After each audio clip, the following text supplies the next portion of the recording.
Hello, everyone. This is Thomas Pepin NHL Talk. I'm Thomas Pepin, and let's play some NHL. So, we're continuing the franchise mode series. We are on season 2, episode 7. We've just finished the playoffs, regular season and playoffs. Won the Stanley Cup, as you can see here. And now just going through the offseason. And we're at the resigning phase.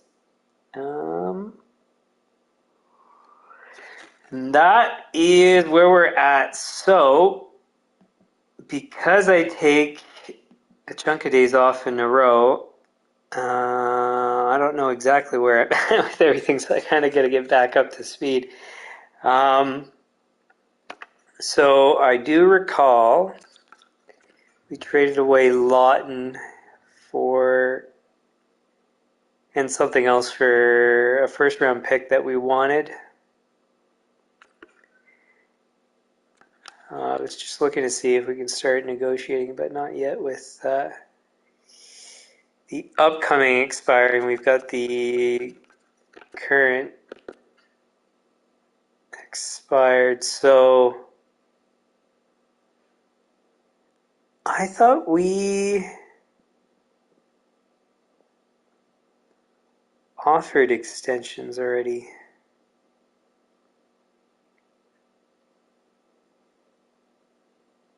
Maybe it's... No, it can't be.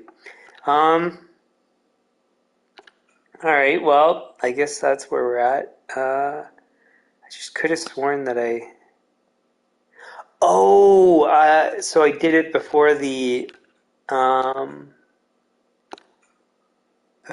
off season, and these are all the guys that want too much. Yeah, so none of these three guys were signing. Goalies, Kincaid was good for us in the AHL. 908's pretty decent. 12 wins in 48 games is pretty bad though, but we didn't have much of a team. So anyways, on his note, we're going to sign him on free agency. We'll let him go to free agency. And then if we can't find something to our liking, then we'll go with him. So this is our main roster. What? Wasn't that showing us everybody? In any case, I think that's the only ones we have.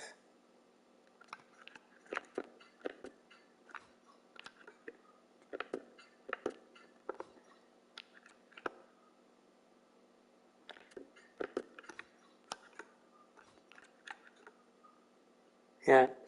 Okay, so all these guys we're going to let walk. Now, do I just release them?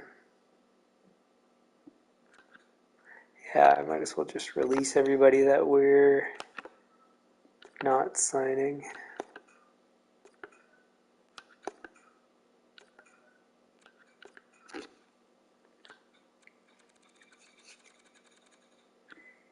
Okay.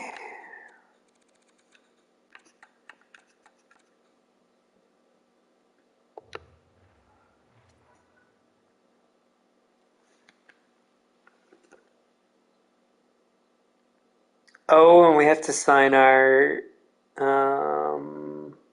scouts too.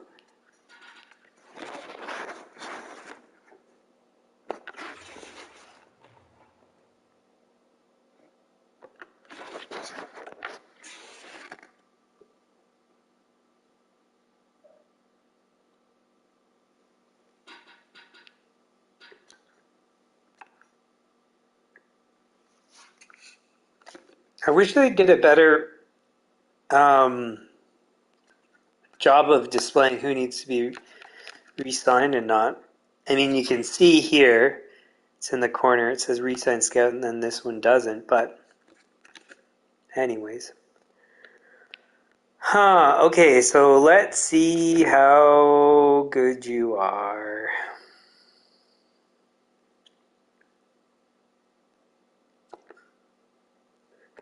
So you're AHL Central. Oh, that's overall.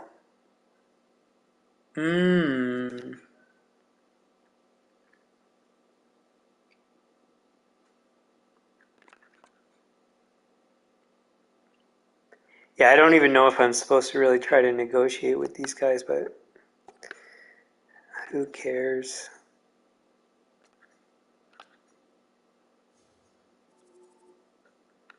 This guy's...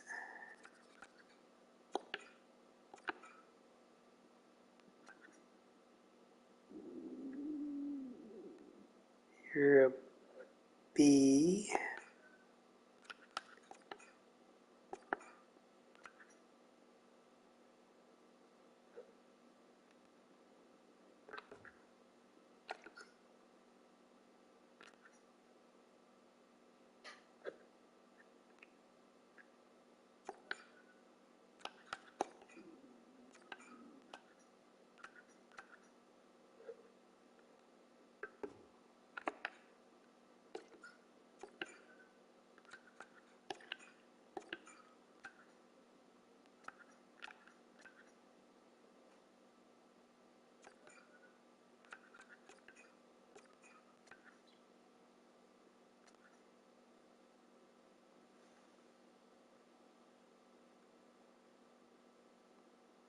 Now the question is how low do we accept? Because I know A's and B's are generally the goal, and then like C's and whatever are all very easy to come by. So it's tempting to just let the C guy go. Now, yeah, all they're good at is WHL. That's it. It's not nearly good enough. So we're just gonna well,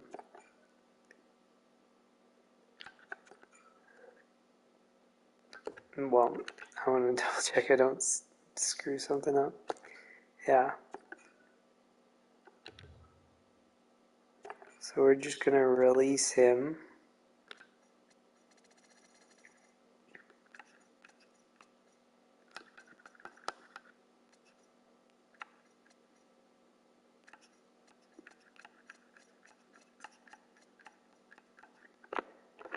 Okay, and then coaches we're gonna need to sort out.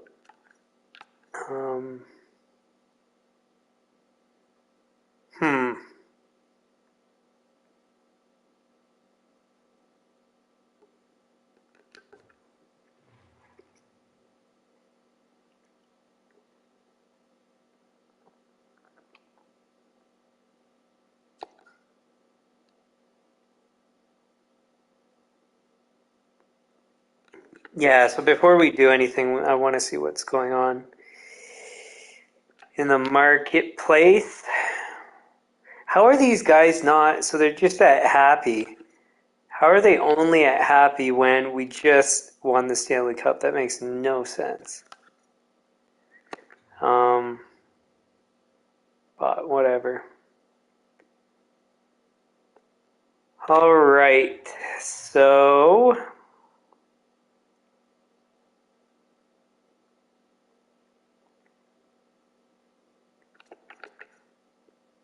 let's see what else. So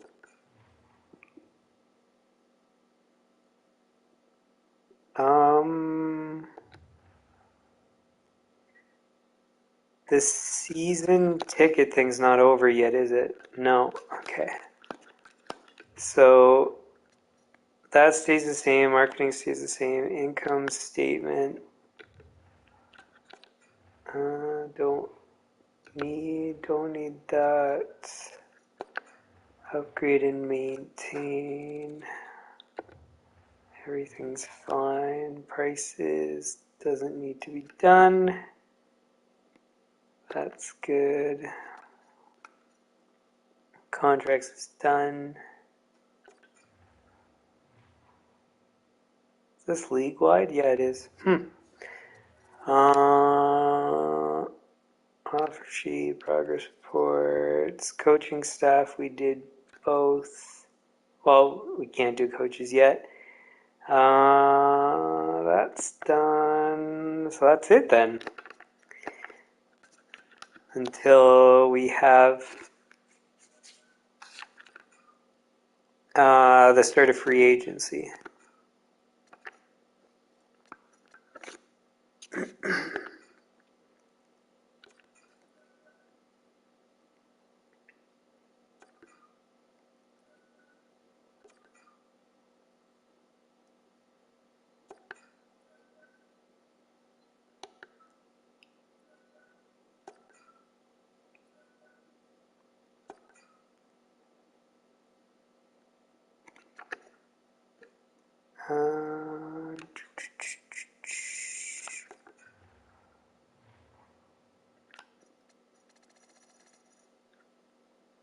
So we're only waiting on one response.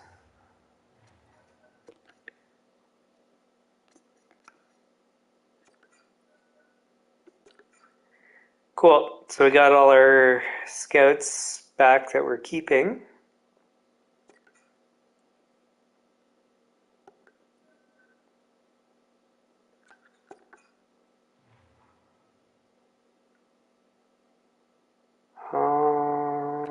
What?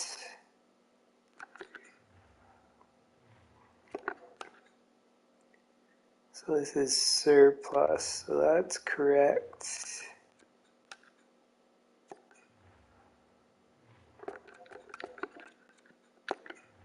This one is not correct.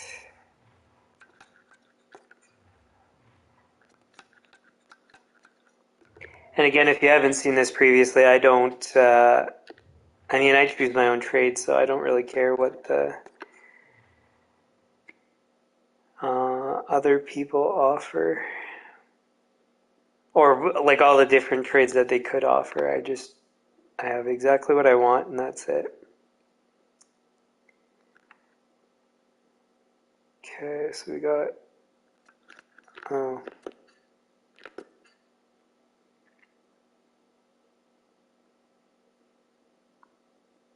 so 6 and 6 we want to get rid of.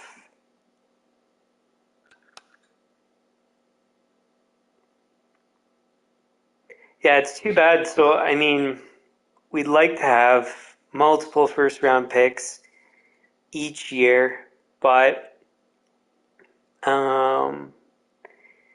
yeah, you have to get your starting point first, which was, as we saw, putting together the most competitive roster you can, and then that's with the goals to win a Stanley Cup, which we did, and then then you go from there. So first thing is to be competitive, and then long-term growth is that's the next step. Okay, so we can put we'll put all the things that are of lesser value.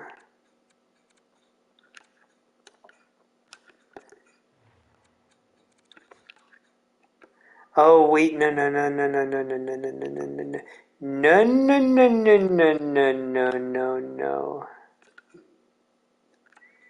We want the things of higher value. The reason is because people are more likely to want to trade for them.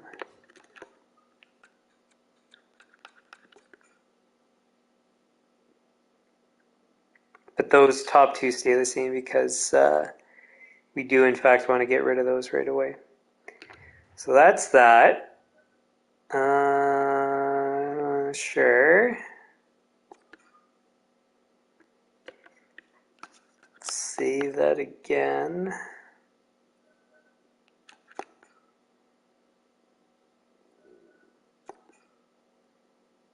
And then we're going to save a duplicate.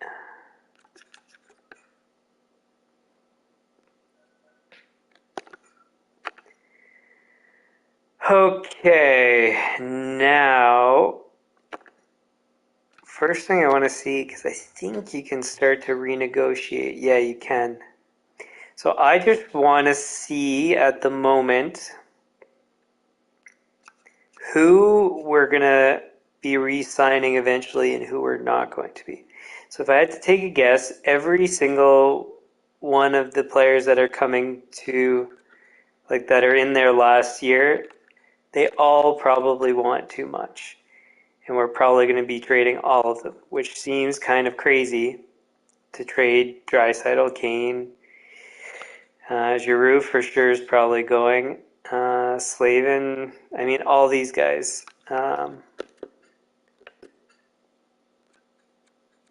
Yeah, all of these. Except for the ones that we have RFA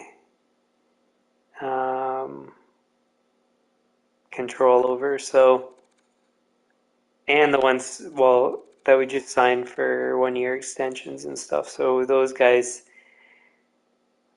we might re-sign, but we'll see. So let's see. 11 million? No chance. I mean, I get it, again, that he's worth it.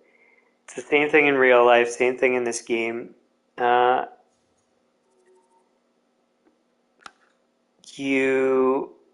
There's always options that perform at a similar rate at a way lower cost.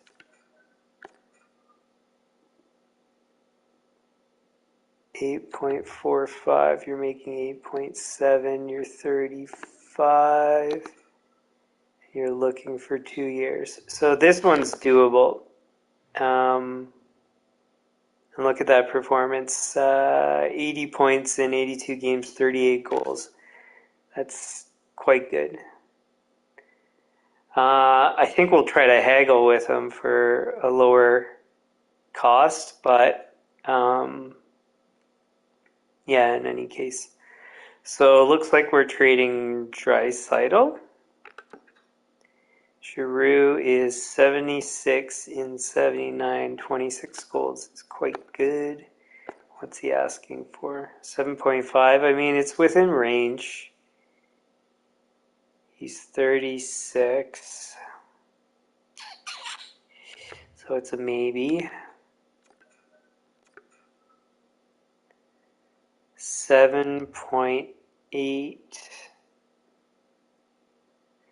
It's not unreasonable. We've got 7 million in cap space. So he's maybe. This is an absolute no. I think I'm trading him pretty much like right away. 11 million, no chance whatsoever.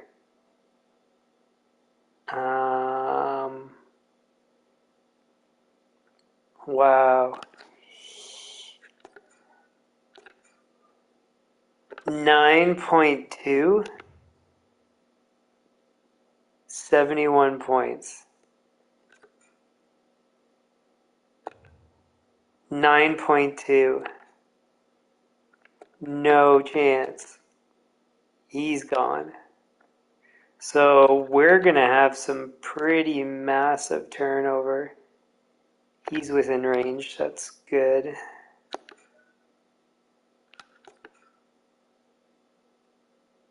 And he's not willing to negotiate yet. Okay. That's a start. Stolars. He's within range.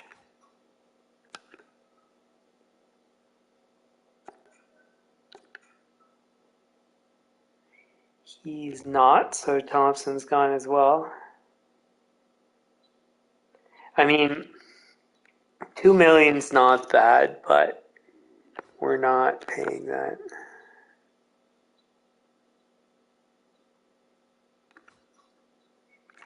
Interesting. Oops.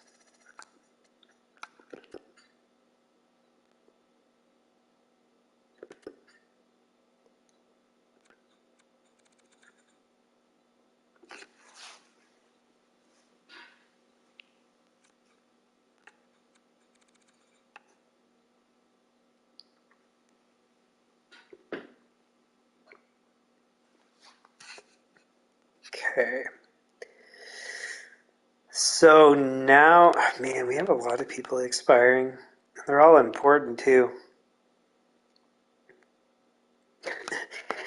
So we go from the Stanley Cup and then we have to do an immediate changeover. It's unfortunate we didn't do well enough in the first season. President's Trophy, yes, but not in the playoffs. So where do I start?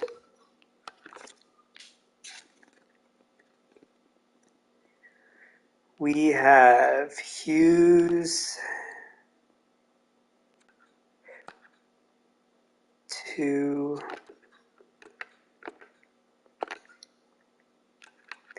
Hughes was first line as well, right? So we got first line.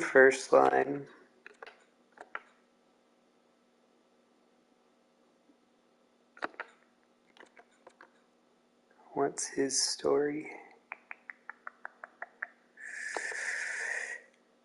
I think he's going to go to the first line. He has to.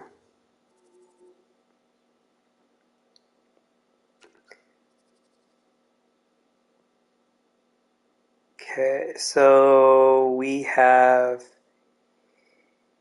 Hughes, Pacioretty, Chubarov on our first line. That's 55. He's going to have to stay on our third, really? How many years? It's only 2. Well, let's pause on him. 35. So he's going to have to stay on our third line, which is fine because that's actually in line with his overall. So Bedard, center, Bjorkstrand. Then that's it, eh? So we have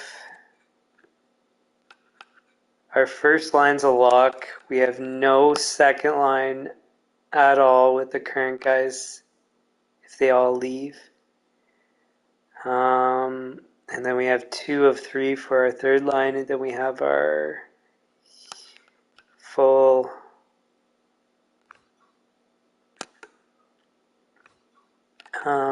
fourth line, I believe.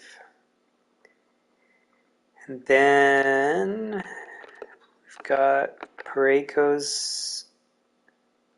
Oh, he doesn't have to be on our first. I thought he had to be on our first. Anyways, so Parayko, we still have Dobson, can be any line as well. They're both right, so that's still going to be our first and second. Orlov played well. He fits on everything. I don't really want him on our first, and our second is acceptable though. Heg can go on any of them, but that's more like our third. How much did Slavin want again? 7.8. Holy jeez.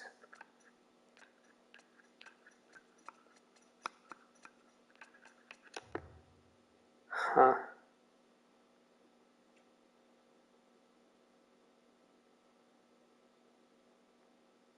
Okay, so that is one of our first line, 1 second line, 2 second lines, and 1 third line. So we've got 4 of 6.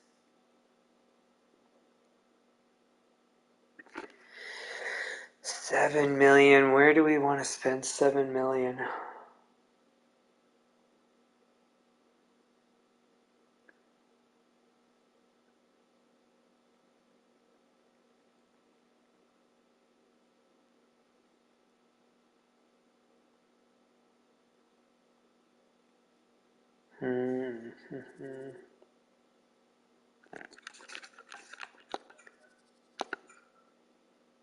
7.8. The lowest he can probably go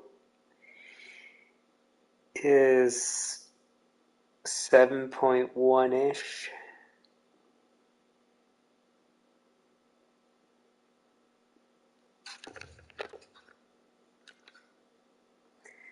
That's within range. Like, and look, he's an 88. Theodore's an 88, and he wants 11 million. Like, that's ridiculous. So I think we're going to re-sign Slavin. So that gives us our first and second lines in full. Because I can justify 7 million. Because Parayko's already making 6.5. And I mean, his performance hasn't been outstanding. Plus minus is good. He's just done his job good. So I'm okay with that. We might not extend him once he's done, though. So Slavin, we are going to offer an extension. We're going to offer him 7.1.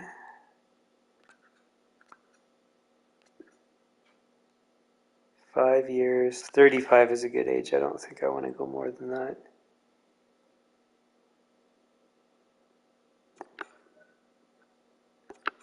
Okay, so we'll do that. If he says no, we're going to trade him. I mean, I'm not going more than 7.1. Theodore is for sure traded.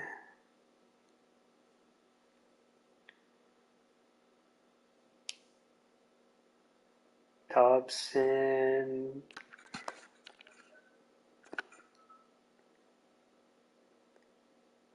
$5.325. 26 points. Look at that 47 plus minus. I mean, he was with Theodore, and Theodore was quite good. Even though he's asking for too much, still he was one of the best defensemen in the league. 4 million to 5.325.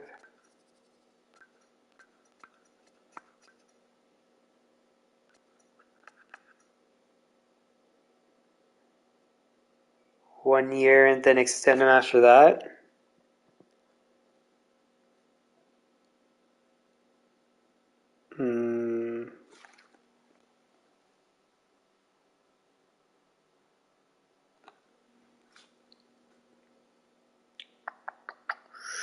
How much more could he ask for is the question.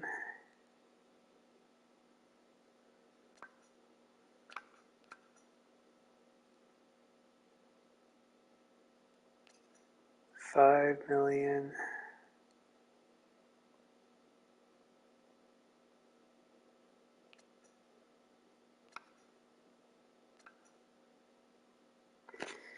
Eight years puts him at 32.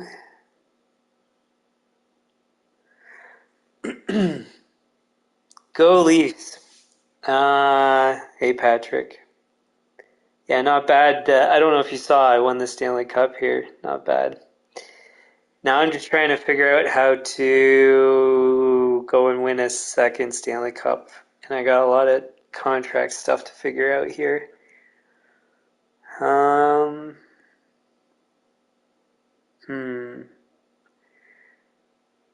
I think what makes the most sense here, I'm going to just extend a year because you see his RFA status we still have at the end of that year.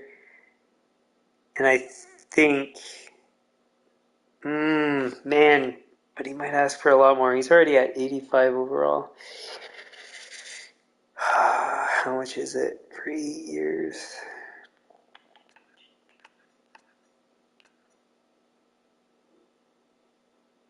Four years puts him at 28.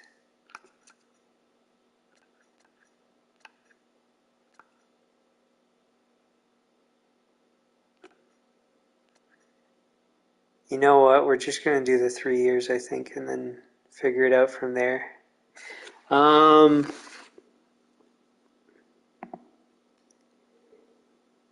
Okay, so what is 0.9 times 5.325 equals 4.8 is what we're going to offer. So it seems as though typically they accept 10% of what they ask for, and then we'll, deal with whatever from there. When you ask about what I think what the Leafs are gonna do next, do you mean my Leafs that I'm managing, or do you mean the real Leafs? Because those are two completely different stories. So my Leafs, I only have one remaining player from the original Leafs, Giordano, and that's it. And we won the Stanley Cup. So, it's just a video game, but in real life, it's different. So in my game, it's completely changed. So I don't know when you started tuning in. I was talking about who I'm going to extend and trade. Just give 1 second for me to put this through, and then you can kind of see where my roster is. So yeah, for example, you can see my roster now. So there's Draisaitl, Kane, Hughes, Giroux, Slavin, Theodore, Buchnevich, Pacioretty. Chubarov is the franchise draft pick we made. Parayko, Bjorkstrand. We have Bedard,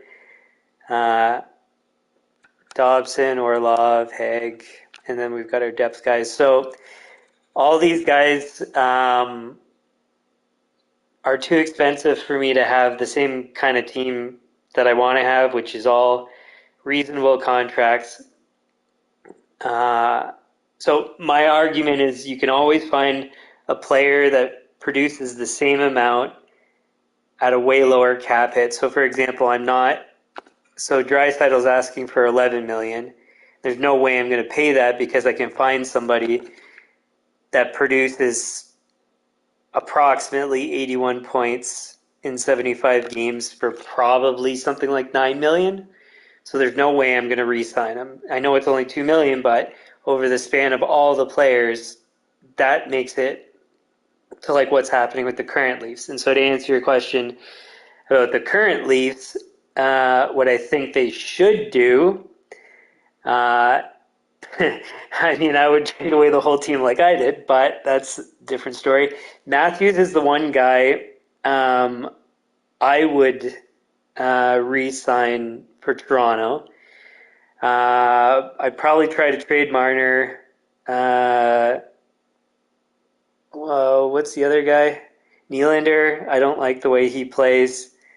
You could keep Marner, but still he's too expensive. So Marner, Tavares, I for sure would try to trade them because I think they're overpaid. They're good, but just I don't like the cap hit. Nylander, the cap hit's fine, but I just don't like the player combined with the cap hit. The rest of the team, there's not anything dramatic. Riley, I would probably consider keeping because his cap hit's reasonable. Beyond that, like I said, it's all a whole bunch of, miscellaneous players.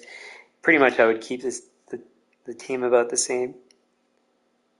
So, but yeah, the thing is, Treliving or however you say it, I don't think he has enough. I don't think he's got enough guts to go and pull off big trades. Like he was forced to in Calgary. He's not really forced to in Toronto. I just don't. And if he does go and make some trades, I'm not confident that they're going to be good ones. So he did okay with the Calgary trades. It was fine, but I just don't trust that it's going to be Good. So, anyways, I'm not confident in the real Toronto Maple Leafs. In my Toronto Maple Leafs, they're perfect, but that's because I traded away the whole team. So, uh, anyways, so I'm gonna keep getting to what I'm doing here. So I need to sort out my second line. So, what was Kane's story again?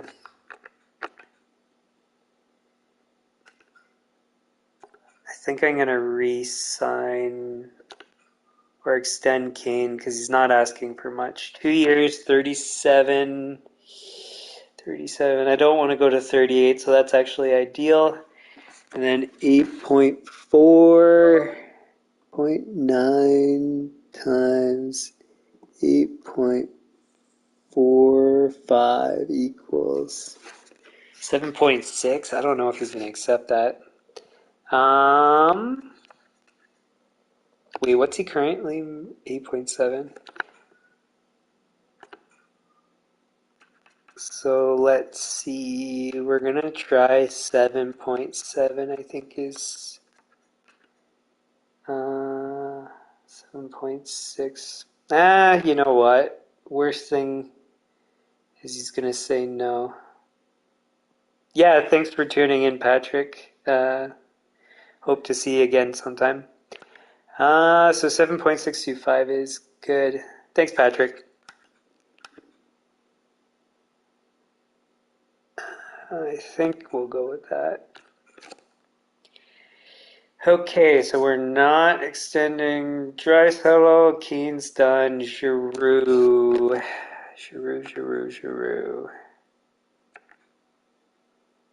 So he's line one. We already have our full line one. What's he asking for just out of interest? Man, that's reasonable and his performance has been good. Can anybody else from line... Yeah, go Leafs. Can anyone else from line... one go to line two? No.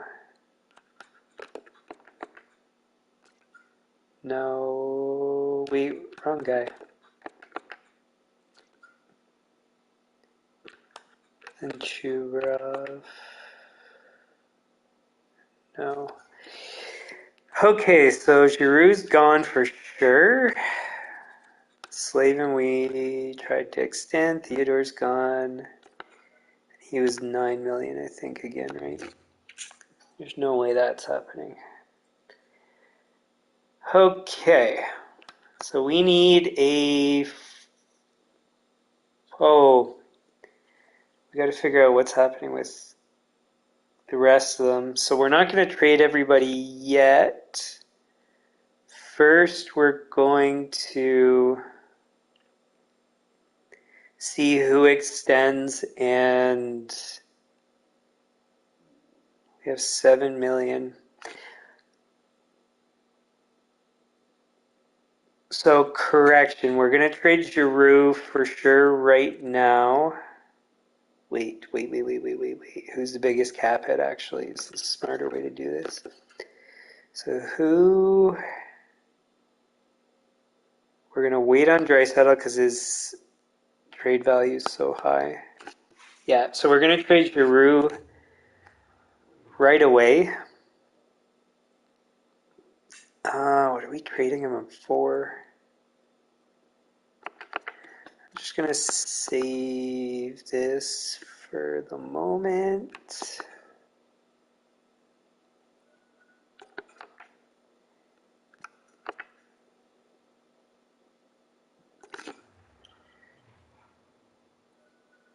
Okay, so we have two of our third line. We have a full first line. We need a full second line.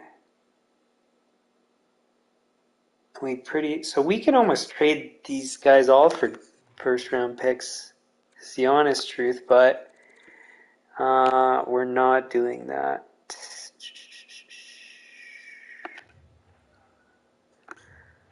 Oh, the other thing I gotta figure out is who we're gonna try to target for free agents.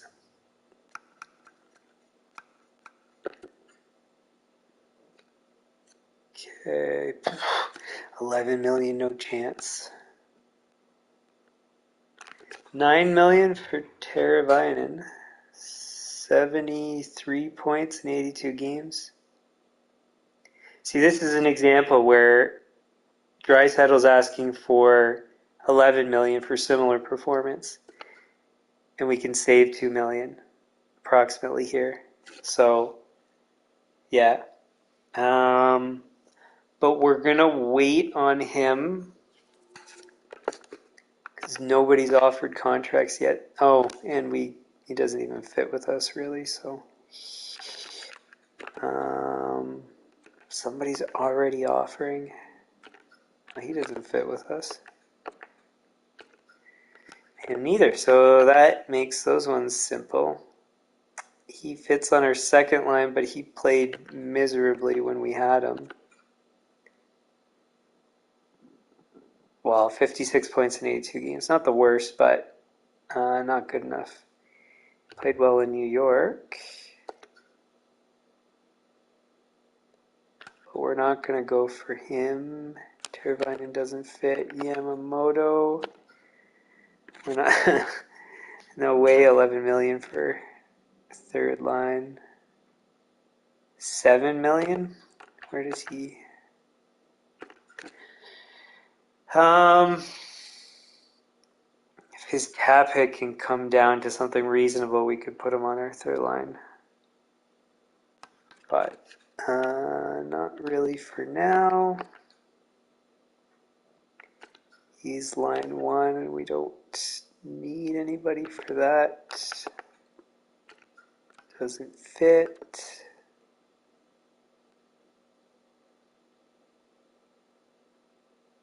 It's weird performance. Oh, I'm confusing with the other guy from Lindholm, is it, or whatever? From Calgary.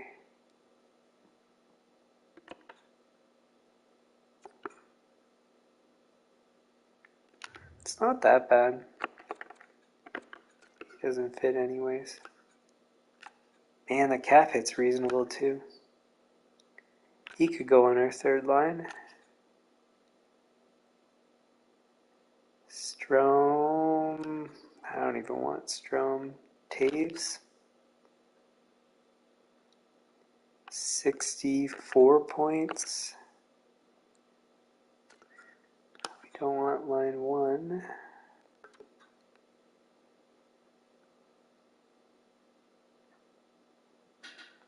$50 points. No. So to fill out our second line, it doesn't look like there's going to be any free agents that work.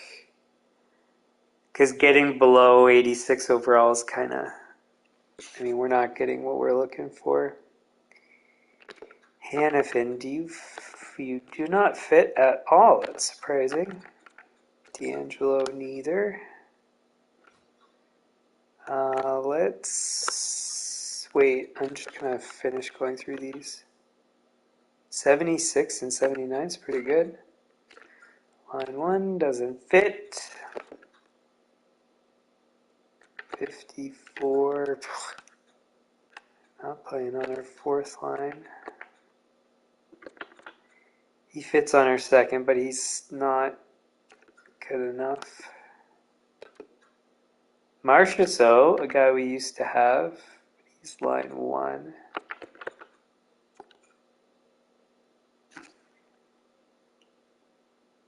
He did pretty good with us, not as good with Vancouver.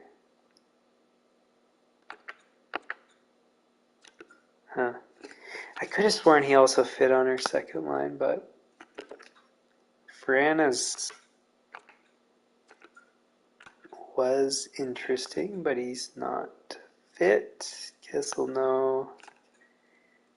Janssen, no. Duclair, maybe. 53 doesn't fit. Karabanov. No. Okay.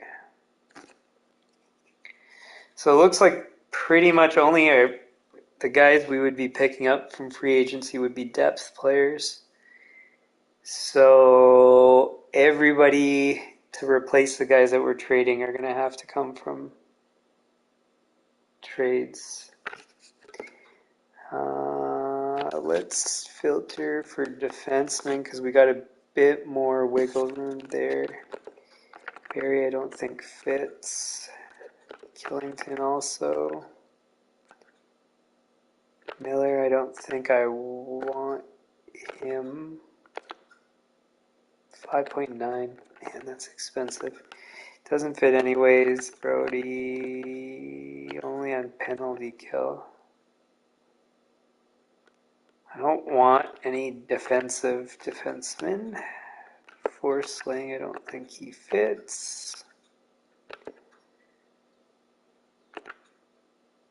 I think this is pronounced Shea.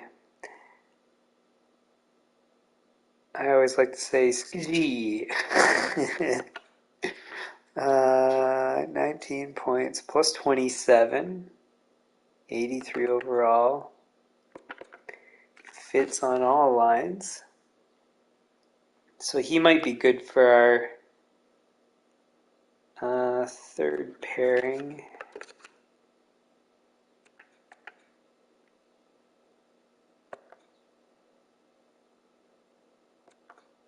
Man.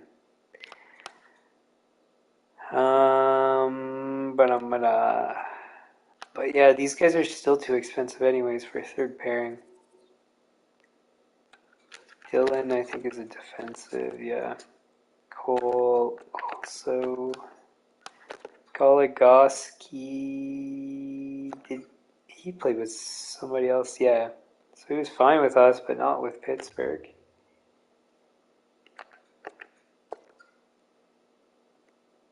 So he'd be good back with us. How old is he again? 38. He's still okay. He would have to go to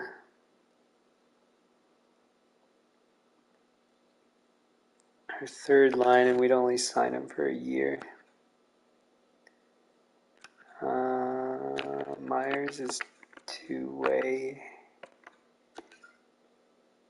4.2 though. I don't think so.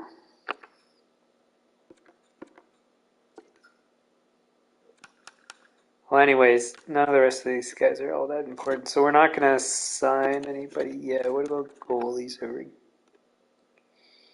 looking at anything? Francis? No. Quick, I think, is an immediate signing. 913.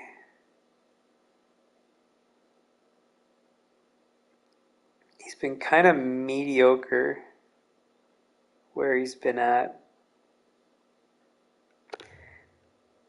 But I have a feeling with us he'll be good. Question is there any other alternatives that are better? So 85 poise, 87 vision. No.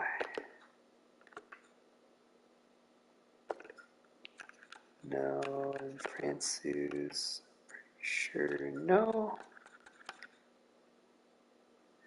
No. No. No.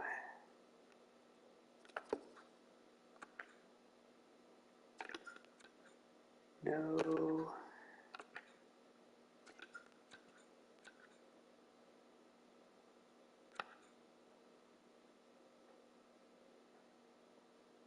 Okay. All right, so we're going to immediately offer a contract to Quick. Now, how much are we going to offer? So, because he's already so low, I don't want to have somebody outbid us.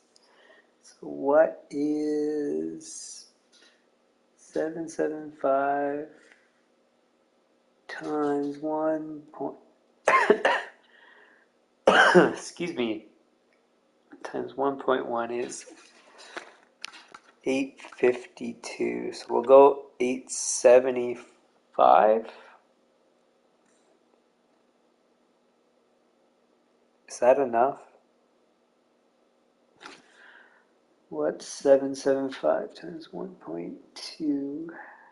930. I think that's probably more accurate. So we'll do 925. That should be enough to guarantee that he'll sign.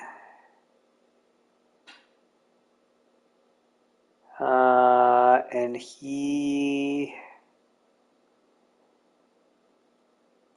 so we'll either let him expire and go to free agency at the end, or trade him at the deadline if he doesn't perform well enough. Because typically I like to sign for longer than a year, but that's what we'll do with him. And nobody else for now.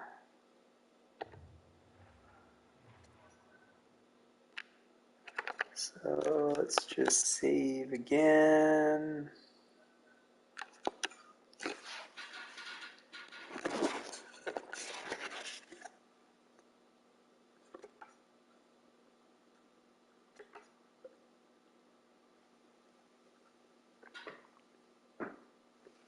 All right. So we have so many different guys of extreme value that we're going to be trading right now. Well, at least, above average value that we're going to be trading. So we can kind of pick whatever we want in terms of what we're going to get back. So, I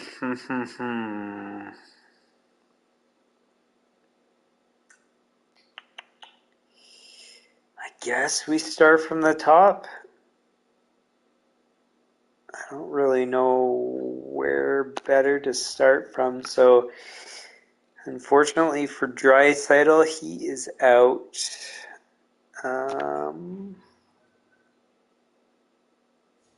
And then now we have our pick at pretty much anybody across the entire league. So the question is who do we want? Pasternak is very good value at this point. But he goes on our first line. And we need someone on our second line. We do have the option of upgrading on our first line as well. We don't have to stick with who we have. So in the end, he might actually be an option, but we will wait. Where does Marchand fit? Nowhere, unfortunately, because I would like him. That's that. Owen Power only fits on our power play. Huberdeau 9.3 is a bit on the high side. Won't consider right now. Makar at $9 million. It's not the worst, but I don't really want that. 12.6 is an absolute no. 9.2 for Rantanen is not bad. Doesn't fit with us. So nobody there. Goutreau 9.7. That's too much.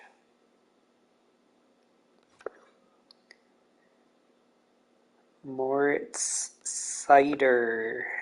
No.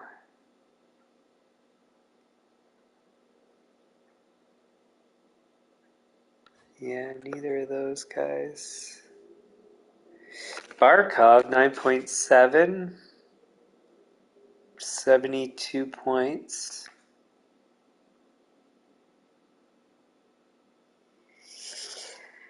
I don't dislike this. He fits on line 3. That sucks.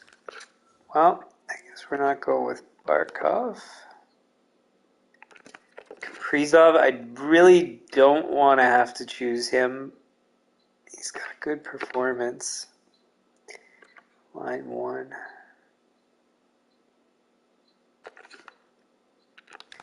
No for now. Slavkovsky. What's his story anyways? Yikes, that performance is not nearly good enough.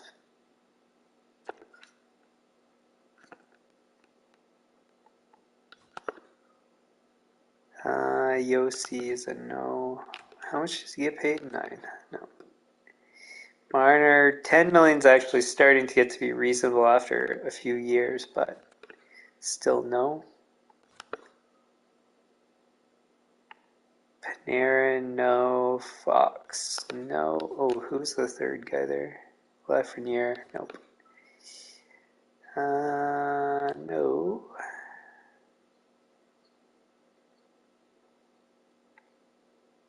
No. We could go super young and pick up some of those guys that were just drafted that have good overalls, but Gensel I don't think fits with us. Crosby at 8.7. That's 100 points. Jeez.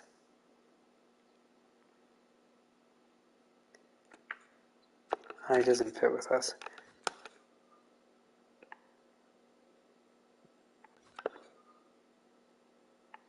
Shane Wright, maybe. 53. 84 overall. Line 1, that sucks. We want line 2. Somebody with line 2.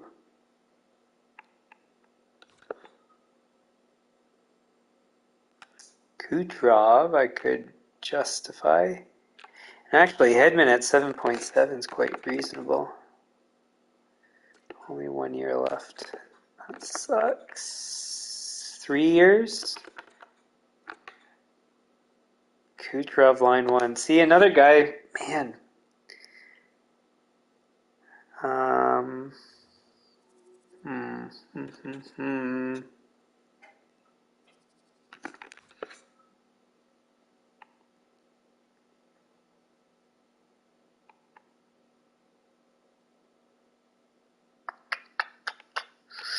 Is there not anybody who fits on our second line? Like, what's going on here?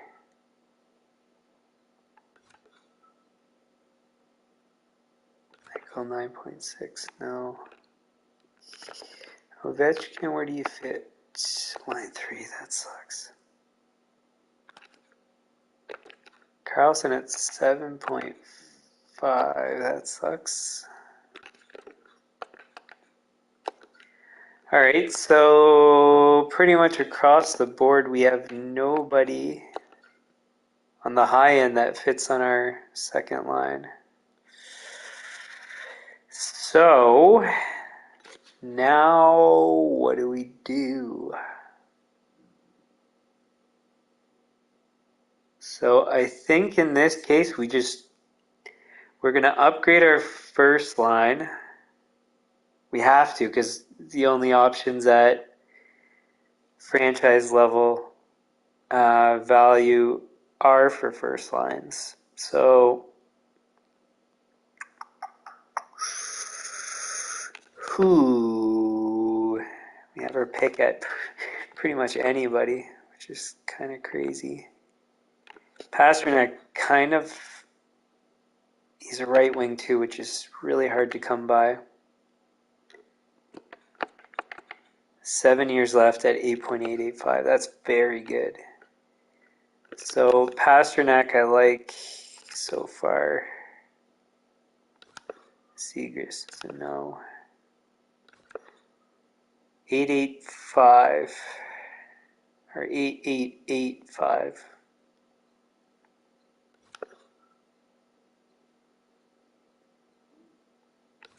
Nope.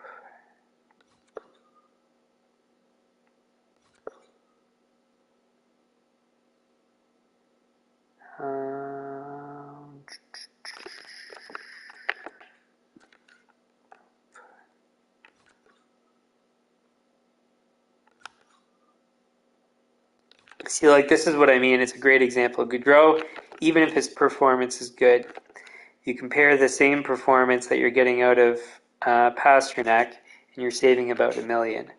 Why would I pay $1 million more when you're getting about the same performance? It just doesn't make sense. You add up all those millions, that's like a $5 million player you could have on your third line, or multiple players on your third line at $5 million. It just, I can't justify paying more for the same performance. Too expensive. Barkov doesn't fit.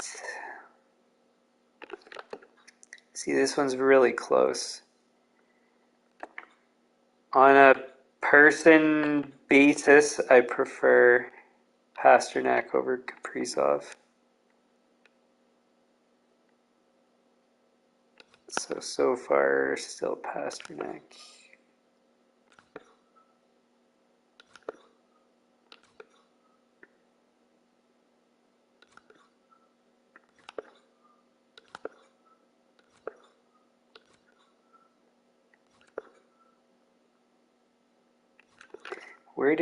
He was a first line too, right?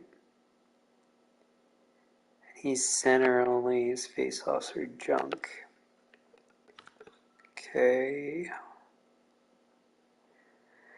So we might finally have a proper structure where our first line is better than our second line, because right now our second line's better than our first line. Kucherov. We might, in fact, actually get Kucherov and but I don't think Pasternak can play both sides, can he? No. So it's going to have to be one or the other. So it's still Pasternak is the best option. And on top of it, Kucherov's contract is shorter, so it's a no-brainer. Did Hedman? I forget if we found. No, he doesn't fit. Okay. Pasternak. Does Hughes fit with us? That sucks. No for them. No for them. And Connor, unfortunately, doesn't fit. So, Pasternak it is. For Draisaitl. Now, what can we get with Pasternak?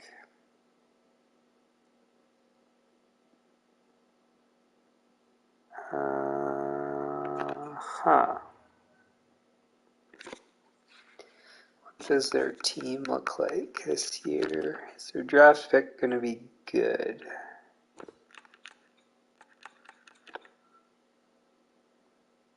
They're 9.4 for Swayman? No chance. What a waste of cap space. No offense, Swayman, but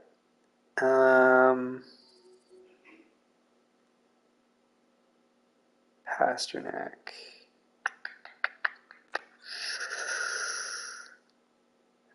How many years does he have?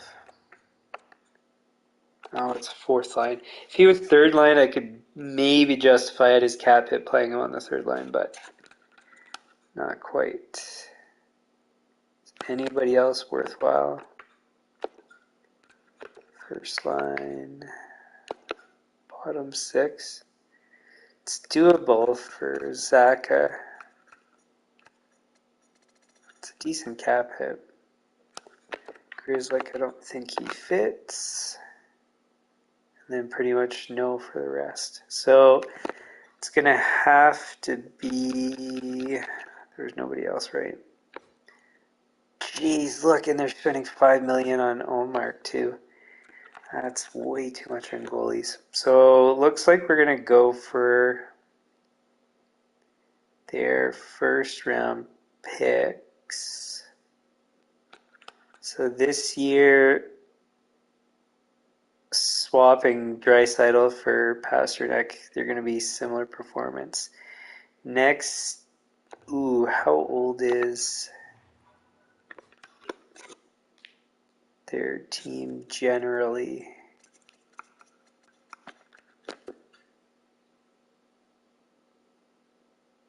So if I go 5 years from now, their team is probably retiring for the most part.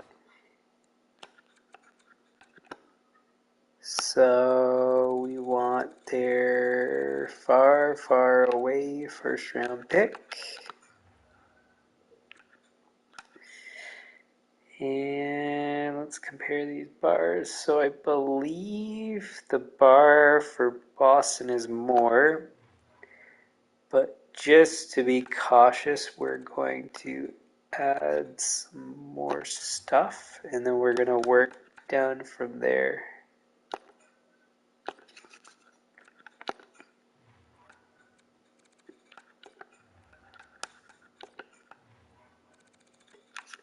So now is the annoying slow part of this.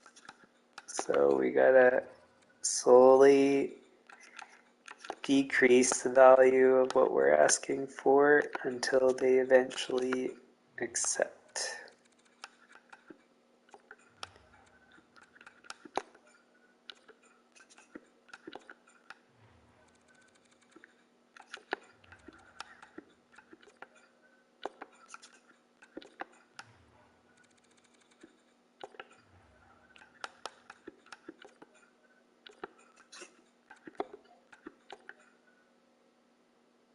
Wow. That's more than that's way more than I was expecting to get in return. Holy jeez. So we got a Boston first and a Boston second next year, which is going to be just an asset to trade, and Pasternak for Draisaitl. Like, for me, that's an absolute no-brainer to do that trade. I do that every day of the week. And Draisaitl's expiring. Pasternak, we got, what was it, 7 years left?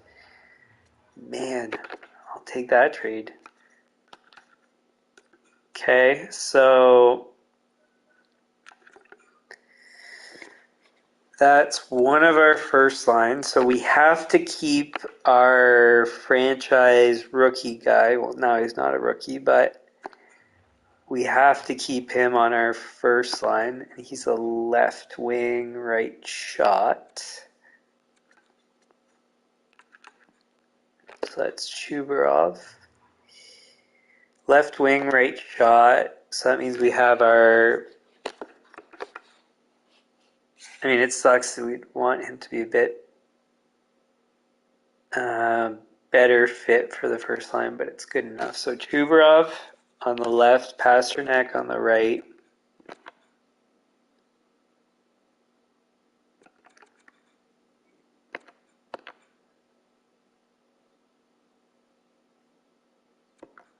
Oh, it doesn't even tell us the line fit yet. Okay. Then we have Hughes as the center. We'll just have a quick scan to see if there's any better center alternatives, but I'm pretty sure that line's going to be as is. There's nothing else we can really do.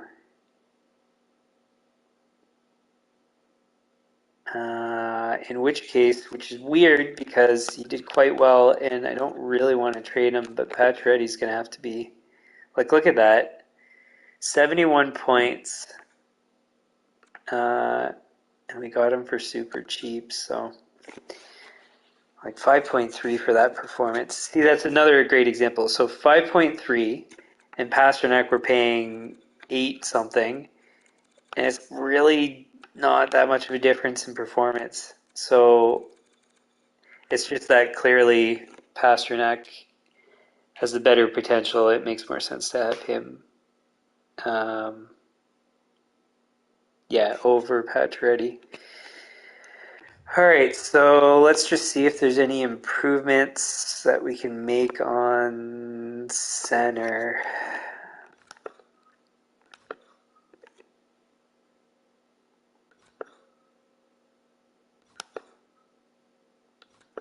We could in theory go for a defenseman too, but that we're only going to do as a last resort because it's better. Maybe I should have went with Kaprizov because he's multi-purpose, left wing, right wing, but I'm still okay.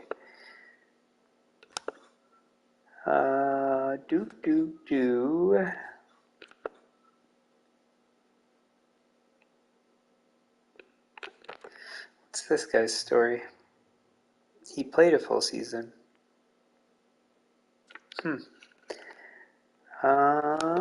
Let's keep looking. And the reason I don't filter by center is because sometimes it filters out players that are wing centermen, so I don't want to miss out on a guy that could in theory play center. Oh yeah, right. But right's not going to be better than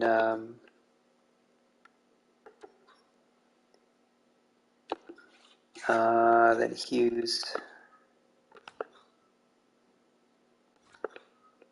And this is why I'm double checking, because remembering everyone. Nope. Okay, so that's our first line.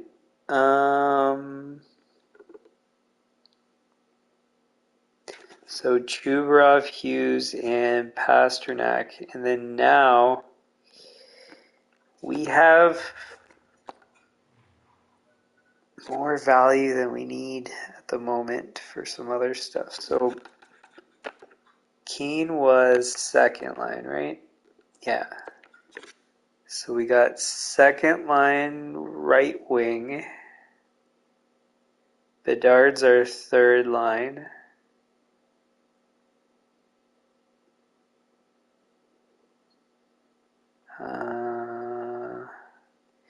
And Kane is the best second line option of all the value that's out there. We've already discovered that. So the extension for Kane is really a good idea.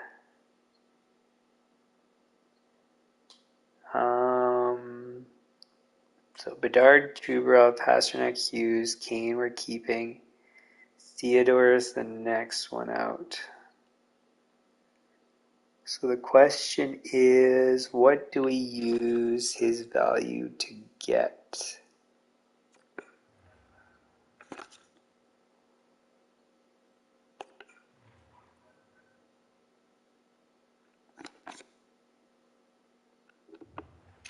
What did we... Do we have anyone else for second line? So we have Keane.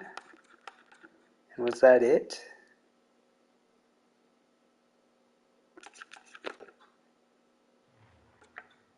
Buchnevich we're trading. Giroux is only for the first. Pacioretty we're going to have to trade, although I don't want to. Bjorkstrand is third. So we have Kane for our second line, and that's it. So I think now It's just getting value for value. It's going to either be defenseman or second line, whoever we come across that fits best. So somebody of similar trade value. How much is he? Whoops. Theodore is just over a third of the bar. Drysdale, what do you have left on your contract? You don't fit. Terry, I can't see you working. Nope.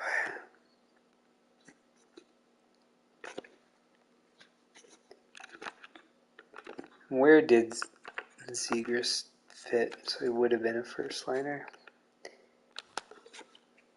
Anyways, didn't want him. These guys are a bit low. McAvoy at 9.5 is too much. Lindholm at 6.5, but I think he expires. No, he's got term still. But only fits on our penalty kill, so not a good fit. Darlene's too expensive for cap hit. Caswell, no. Support, no. Kadri, good cap hit, but I don't really, no offense to Kadri, but I don't like him. He doesn't fit anyways. Lindholm, the guy I was talking about before, does he fit anywhere? No. First line, and we're not using him there.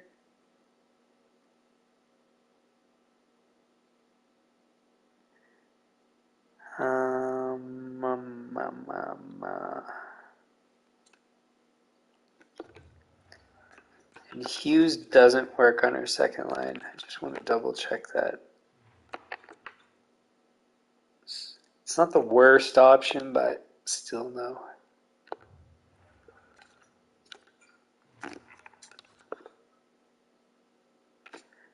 Okay, so now we can start considering these guys here. Svechnikov doesn't fit anywhere. Aho would be fantastic, but he doesn't fit. That sucks because I like both of those as options. Where else can we go?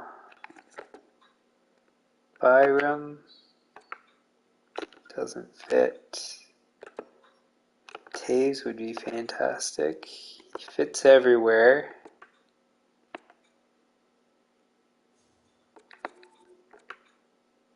Seven years at 8.6. What has his performance been like? Not bad. Not at that cap hit. 8.6. 8.6. Yeah, because we're trying to get Slavin for 7 point something, so it just doesn't work. Landeskog, if he fits on the second line. He does not. So that's it for them.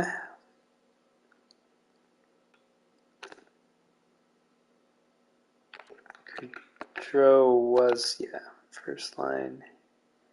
Horansky to Pricey, Boakfist doesn't fit. Line A.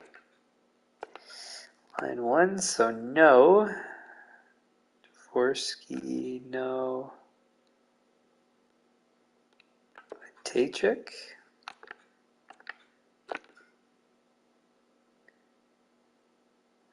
$77 and $80, so neither of those guys.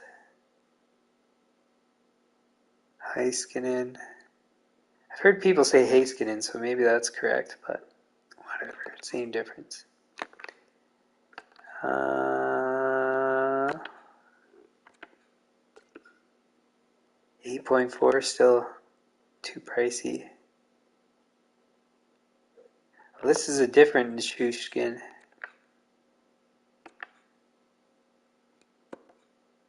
He's 18. 80 overall. We don't know how he fits though. That sucks. He's an option. Robertson, if you... Oh, that sucks. If he fit on the second line, he would have been great. Hintz is starting to get a bit low on the value. Sider, 5.8 is good. Fits everywhere. What's his contract? Wow, 5 years at 5.8. Oh, we might have found our perfect replacement. Poise is 88. Wow. We can ignore the plus minus because he's going to be with a better team. 23 years old. That's going to bring him to 28. Yowza, that's really good. But it's only medium for his potential.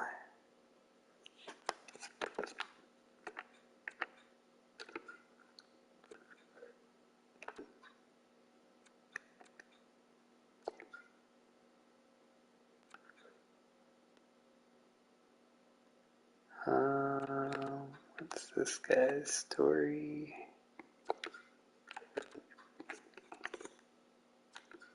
Huh. Okay. Well, I'm going to write a list, I guess. So, Cider is Detroit. So far, he's our best trade target for Theodore. Holloway. No.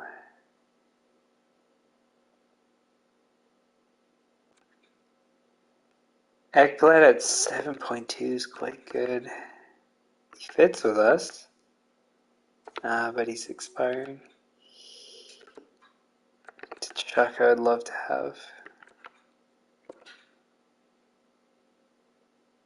61 points. And he fits on both our first and second line. But 9.2, man, that's a lot for a second line player. How many years left? 6 years. I could justify it. Add him to the list. TKCHUK, Florida. And I'd rather that over Cider, I believe. We could, in theory, do both if we do a couple packages of trades. Chuck would be pretty interesting. See, it's funny. I was just thinking this. It came to mind is we just won a Stanley Cup and we're trading away a third of our team, probably. Seems odd, but we need to manage for both short-term and long-term. So you got to balance both priorities.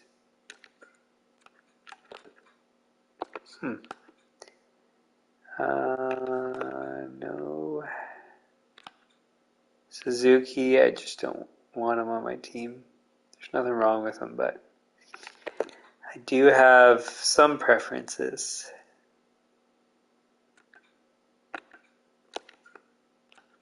No for him. Caulfield too.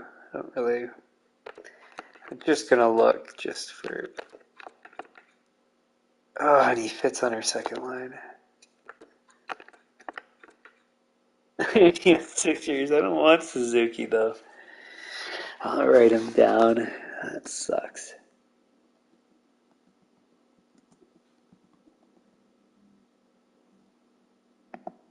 And his cap hit's so much better than Chuck's too. See, it's funny because I do have player preferences, even though in the game it's just a video game and the name doesn't really matter. Tomasino, line 3.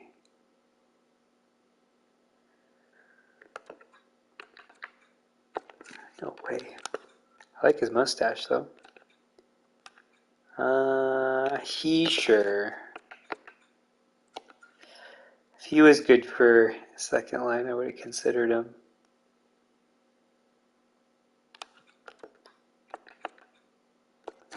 Line 3A. Okay, Barnaby. Line 4, Barzal. Line 1. Who's Courtnall? All forward lines?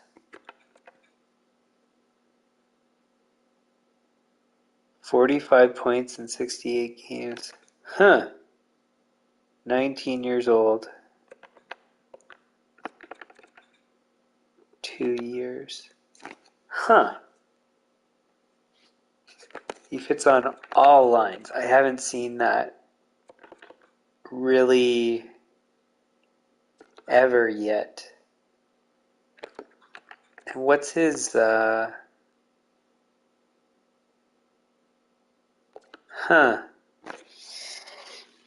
I'm going to add him to the list. Because if you can play everywhere and you're at 83 overall at 19 years old already, that's pretty darn good.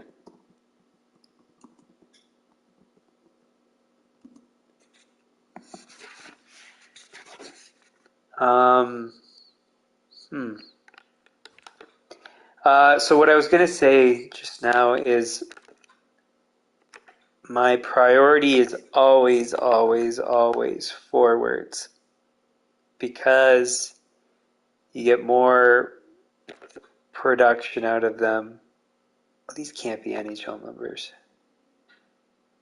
Yeah, AHL. It's like 19 years old to put that up. Does he have, he was line 3, so not quite 75.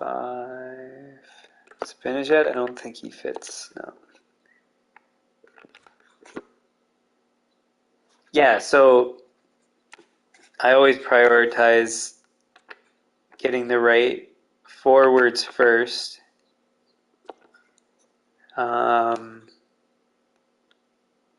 For their cap hit, because they produce the most.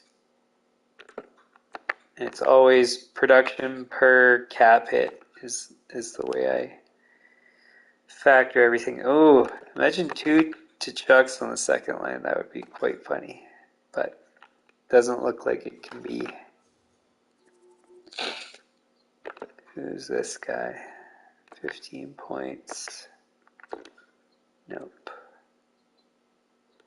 Couturier? Did we ever have him before? I don't think so. It was a different guy. Lawton, that's who we have.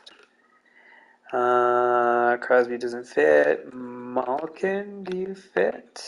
Third line only, so no.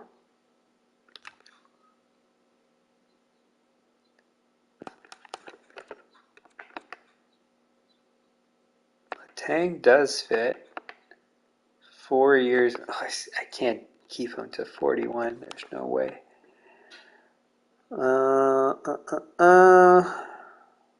Who's Brennan? 12 points. Don't know his fit. Eklund is a forward. No.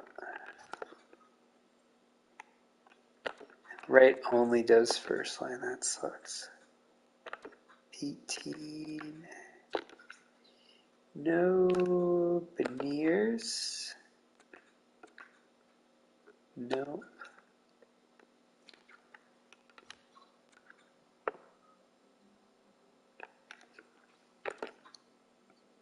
Sidorov. Those can't be NHL numbers. Russia, okay.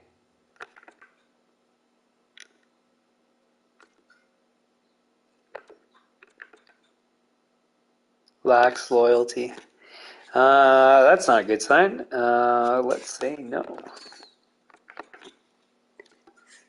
Line 3. Line 3. Tarasenko's on the low end. Yeah, it's still line 3 anyways. Well, at least we have some options so far. I didn't think necessarily we'd have as many as we do.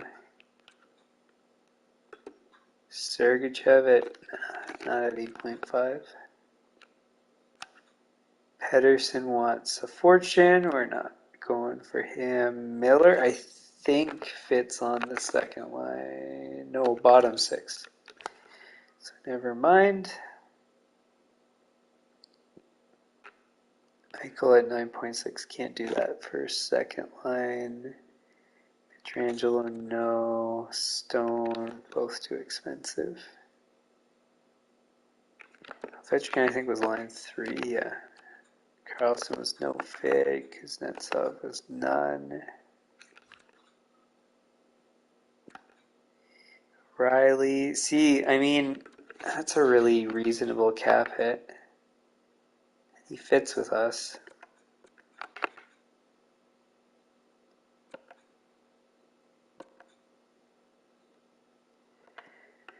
How much?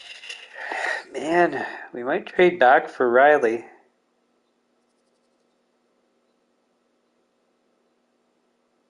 Sider's a better choice for me, though, with cap hit, too. I'll write Riley down because we might come back to him.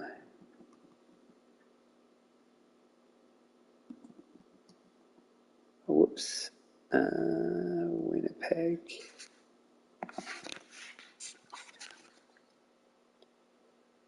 Morrissey. 4 at 6.25. Can be emotional at times. What does that mean? I don't dislike Morrissey either.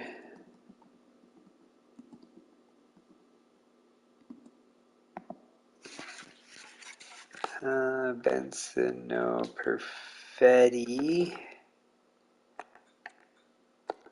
No.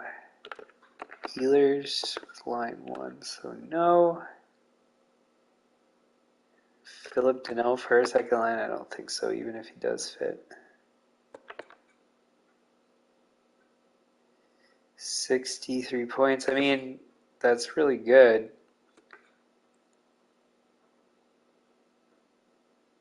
Just don't really want him.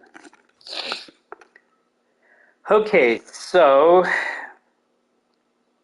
man,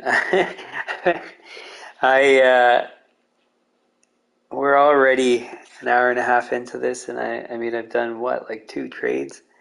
This is the problem with this portion of the season is you don't get nearly as much done. I mean, when you go through all these steps like I do. Okay, so the priority is we have a right wing, so we need a left and a center for our second line. So Riley and Morrissey don't fit. Courtnall was a left wing, which fits perfectly actually. Suzuki was center and right, if I'm not mistaken. I just don't really want him. And then Tkachuk was 9.2. Do I really want to spend that much more to get him just because I like him as a person? 6 years.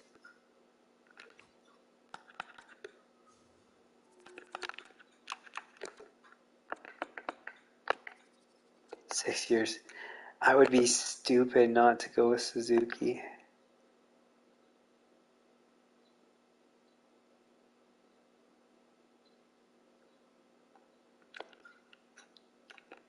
He's 88 overall. Chuck is 90.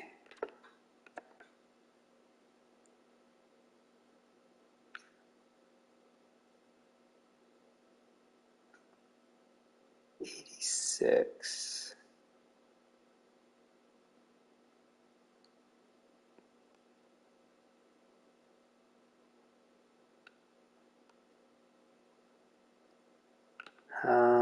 let's go back and see.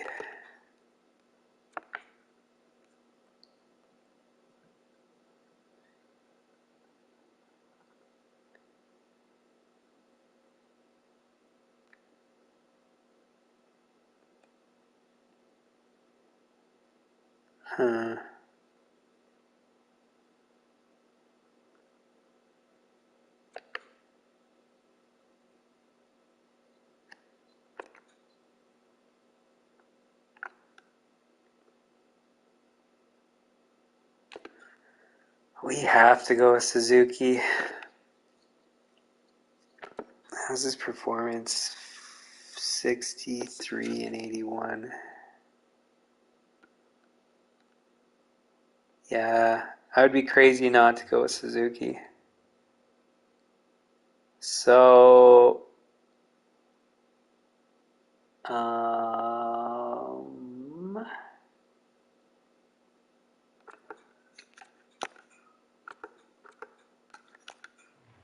now I need to figure out who's got the most value out of everybody. It might be Cider, actually.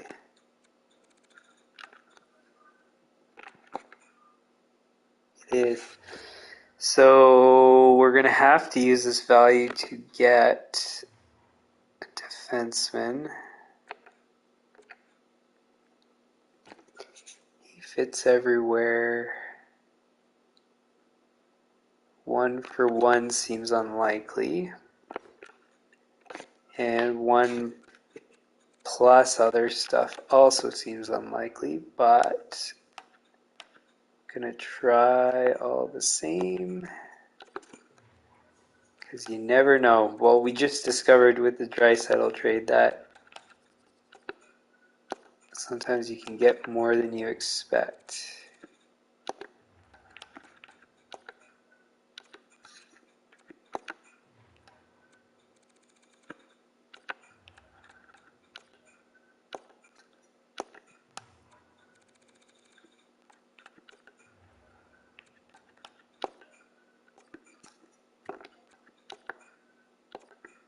Okay, so we're going to have to give up more. Let's do a 6 for 7. 6. No. What other options do we have? Let's do 2 6s for 7.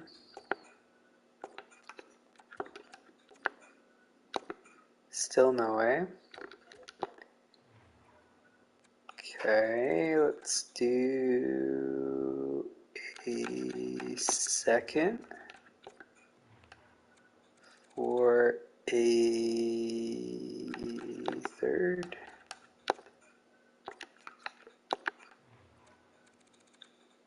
Fourth.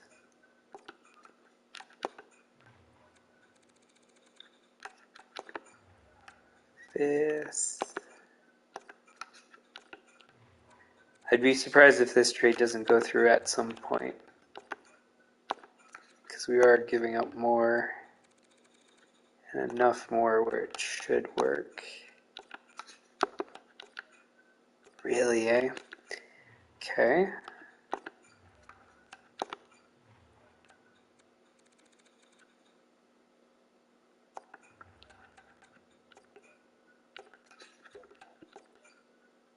There we go. Okay. That's fine. The whole purpose of getting that Boston second pick was to be able to reuse it. So that is good.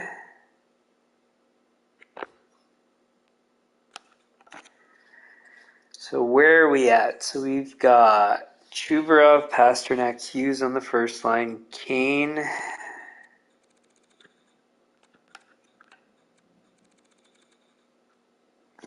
All we have on the second line, because we got Cider for defense instead.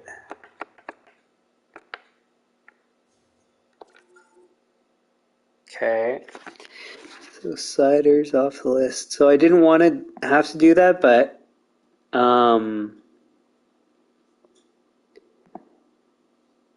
we always start with the highest value.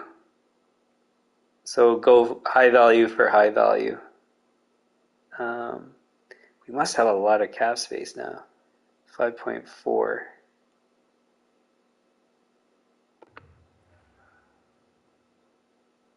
That's it? How's that possible? Oh, we went up for Pasternak and then Cider. Oh, because Theodore was less expensive at the moment.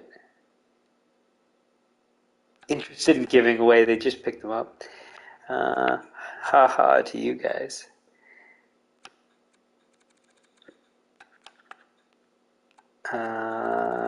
Okay, so next we need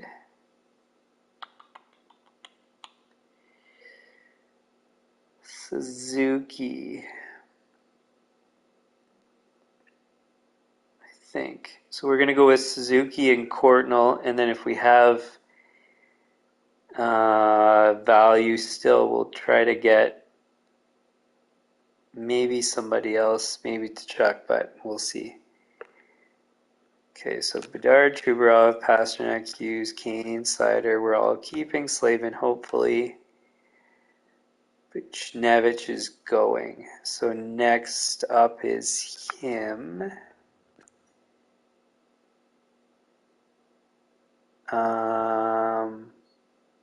Maybe what I should have done is find who they wanted and do the trade with that. I guess that's my bad. There's nobody to package anyways, so that wouldn't have worked. But good reminder to do that next time. So Suzuki, we have to go for Suzuki, even though I don't really want to. Who do they want that we're unloading? Nobody. So before we do this, we're going to get that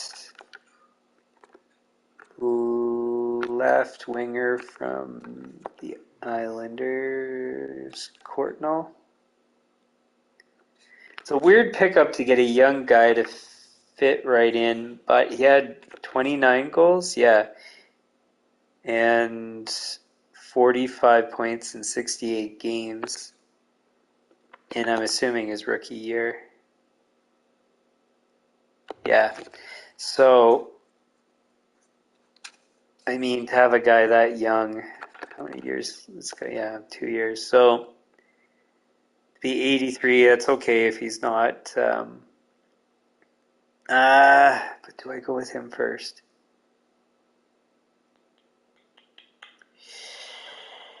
Yeah, because we're going to use whatever trade value they'll actually take. So, and then whatever for the other guy.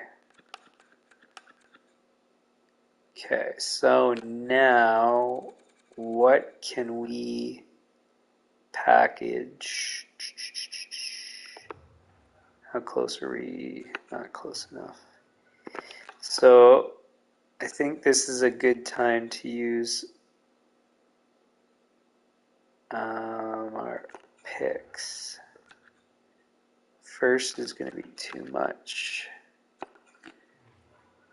We want second in return. We're not going to go for it, but we'll start from there.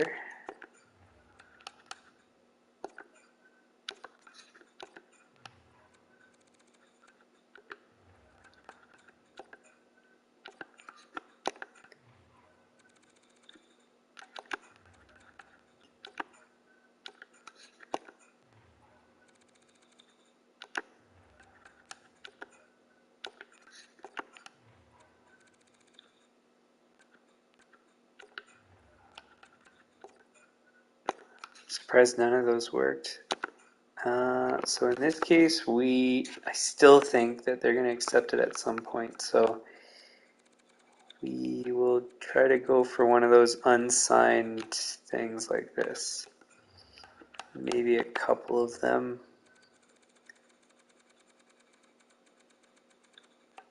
If they have any others. Oops. Want goalies? They do. We'll go with this guy.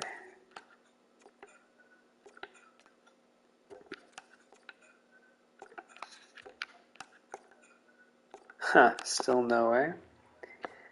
Okay. Draft pick it is. Won't use that because it's not green. We'll go with a 7th. We'll re-add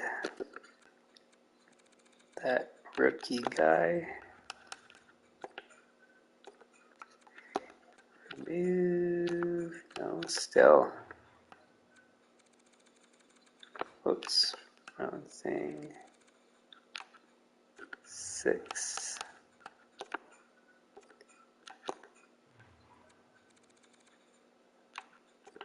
Asking for a lot.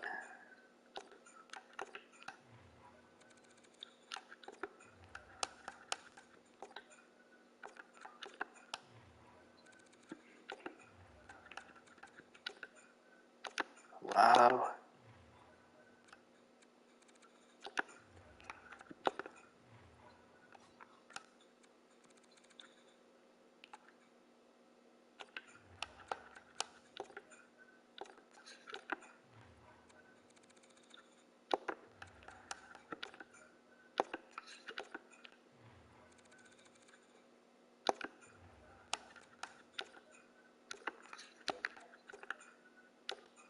No way.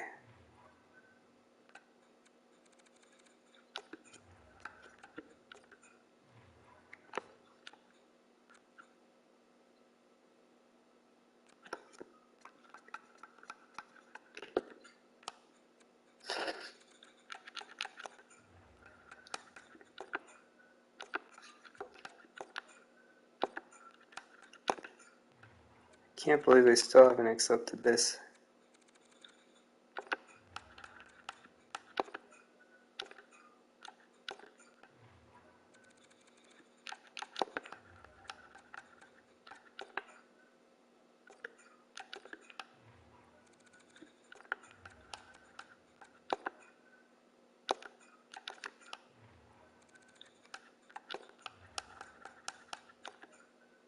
No way, still.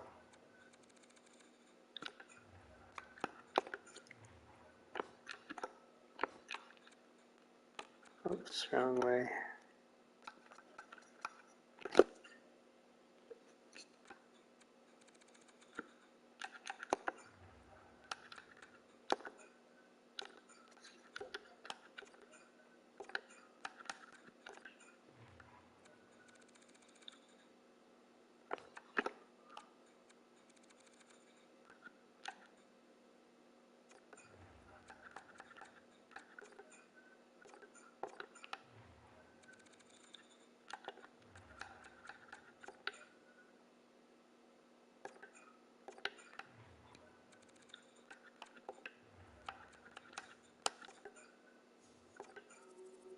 Huh.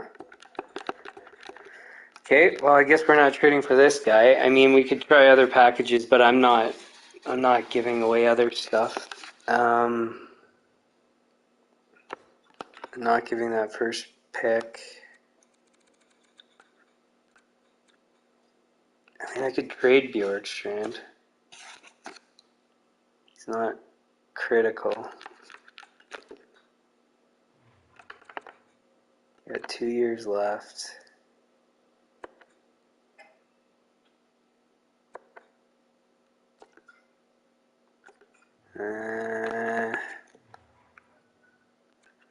He's replaceable as the thing.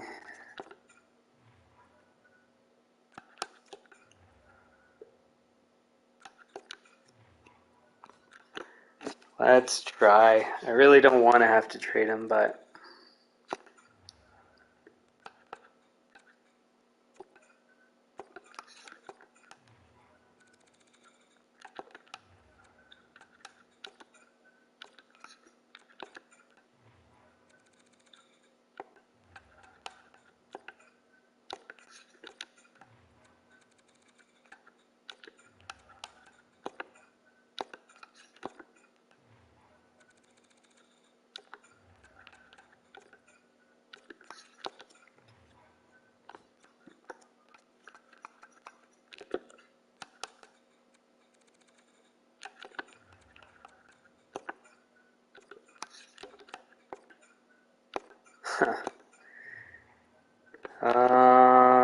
let's.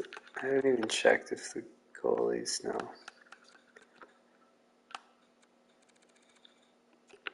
We'll give this a shot. We'll try maybe some of these picks. Go up to the second round pick, and if they don't accept any of those, then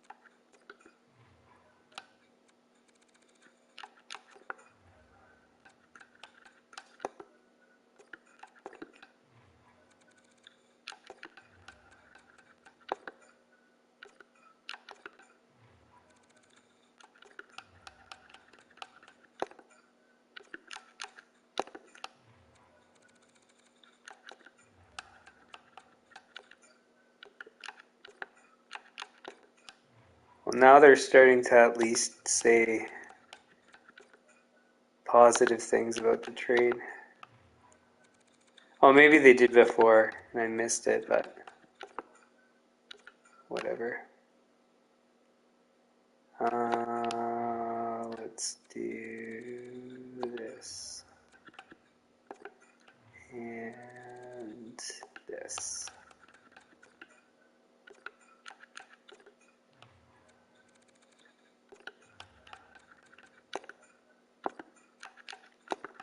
I'm absolutely not trading a second round pick for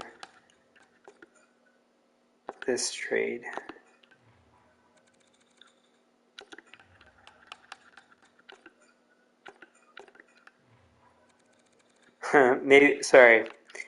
Maybe I got ahead of myself. Maybe I will do a second round pick.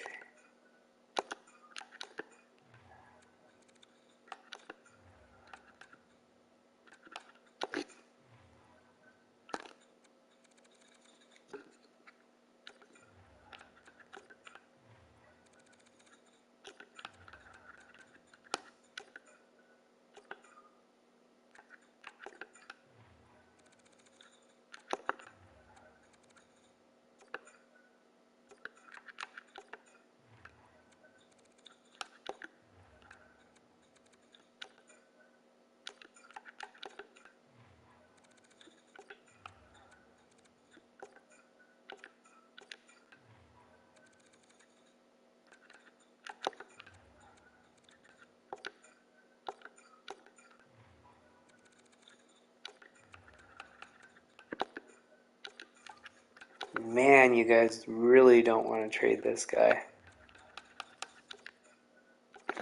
Alright, well, that's as good as I was going to offer. I'm not going for him. Because he's going to have to get re-signed shortly anyways, so... And I don't know what he's going to ask for, so I just can't. So, Suzuki it is. And we will trade you... Buchnevich.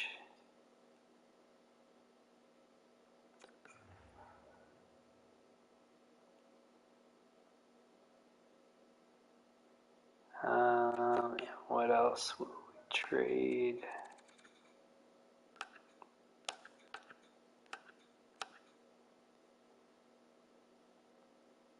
patch ready? I guess. That's an overpay though. Is there any other options? No.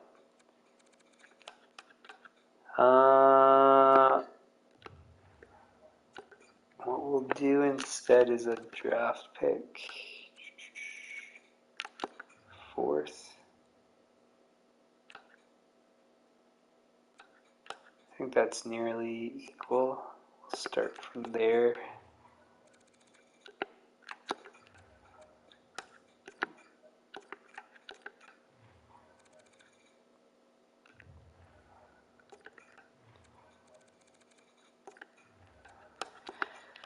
Now we gotta go through all this all over again.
Okay.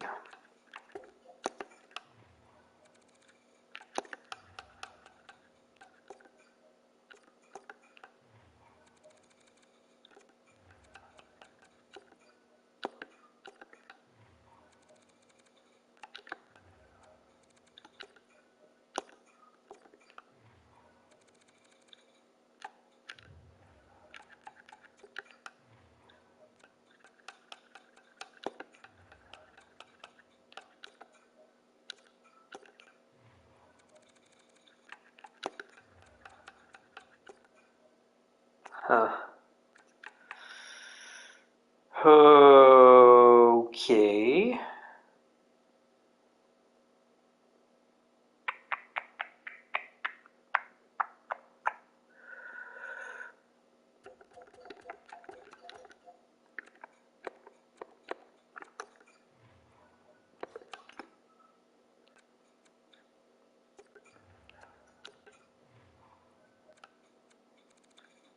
Well, he'll accept more players so far. So maybe we'll have to take the cap hit. Not ideal, but I want this player too anyways. If I get forced into it, I mean, I'm not going to complain really in the end.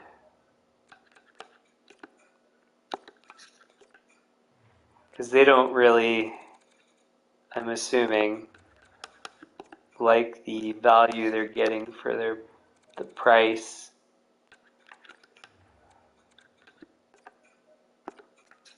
All things considered, at least.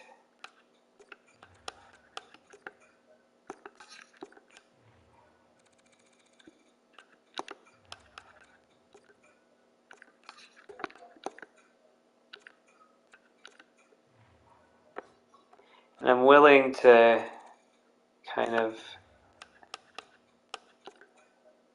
do what I need to for this.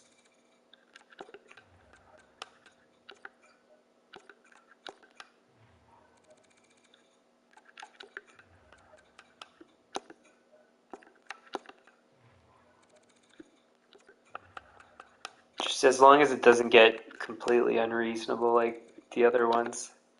Because the other ones I was literally giving up double the value, and I forget who says it, but the saying is, ain't nobody got time for that. I forget who says that.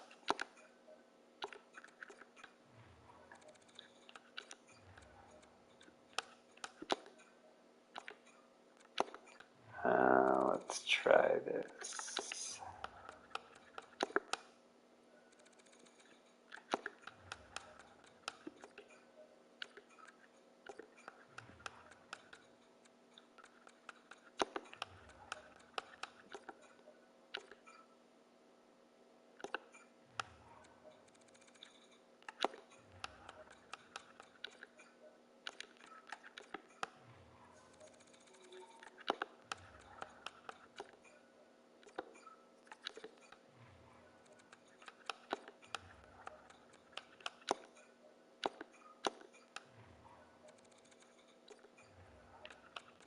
Starting to get unreasonable, guys.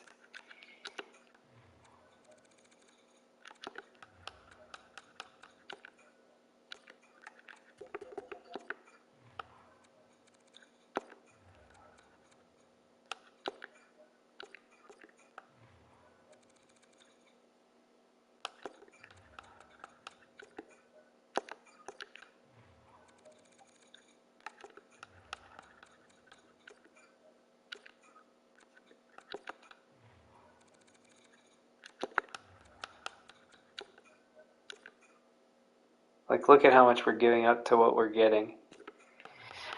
See, this is what I mean by having everything on the hardest level. It's totally unfair with what you have to trade.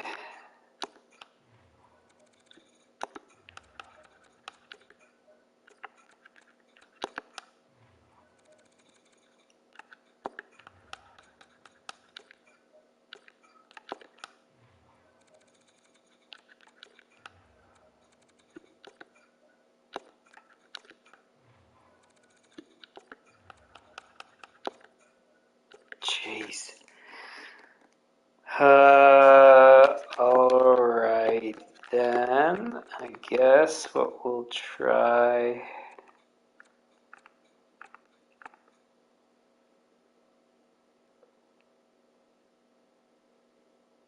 I did try a first round pick with them, but. And then I'm not going to try it with Montreal because it doesn't seem like the trade's going to go through. Man, this is way too much to give up.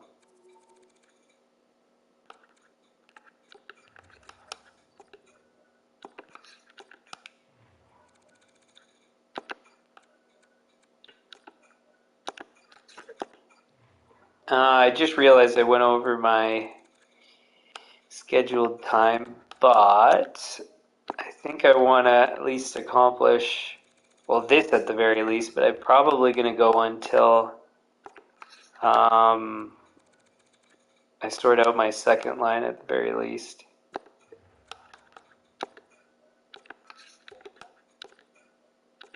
Man, how am I not able to do this trade? This is nuts. The one thing to keep in mind about all this, as unreasonable as it seems for the trade, well, there's a saying is whoever gets the best player wins the trade. And in concept, that's actually, so, or what I should say, in the end, it is actually true. Because, for example, like I said with Bjorkstrand, we can replace him. So then the combination of the two parts, you actually win the trade, so long as you can replace the guy.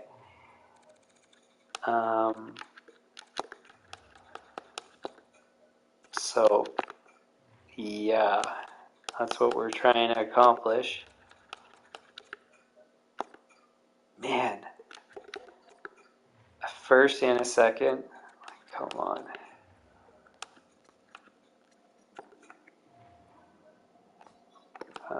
Whoops.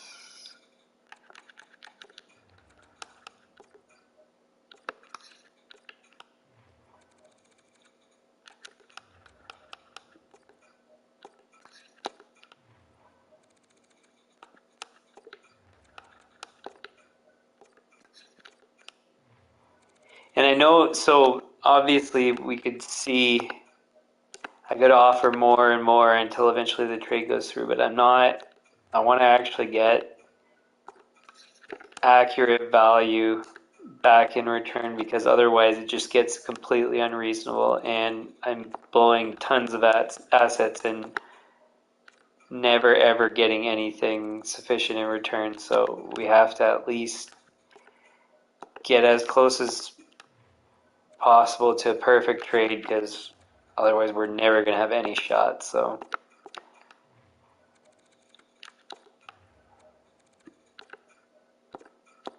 man, this is nuts. What else can I do?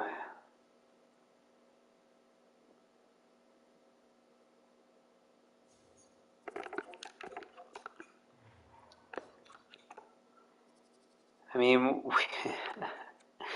we can trade away like everybody we're not keeping, but this stuff is getting a bit crazy.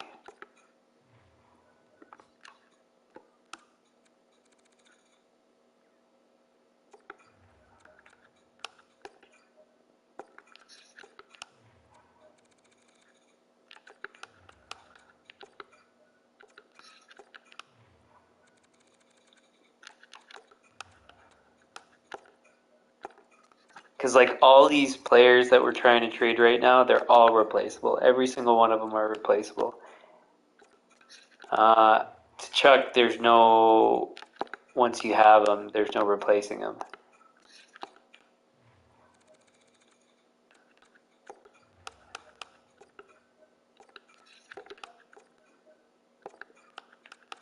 Man, this is ridiculous.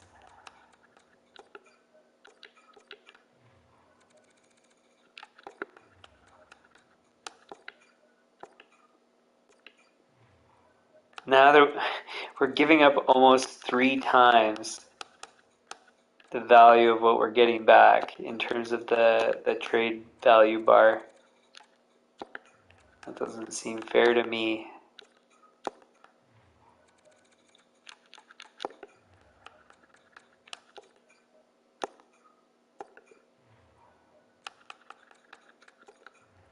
And here I was trying to pick up both Suzuki and Chuck. I don't know if that's going to be possible.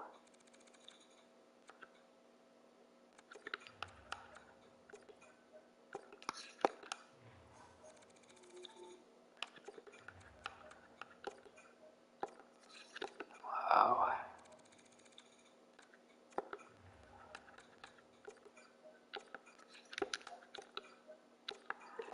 Man. So, I mean, this isn't even, it's not doable in any way.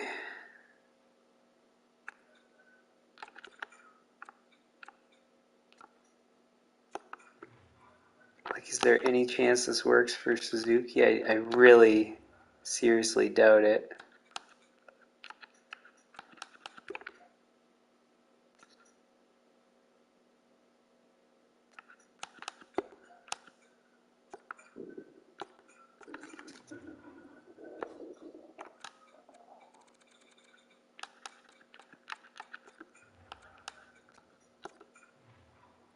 And I don't want to go through the whole process again and have the same result.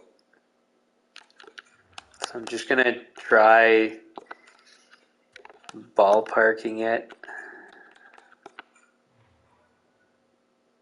And then if I have to go back and to the previous save point, then whatever, that's what I'll do.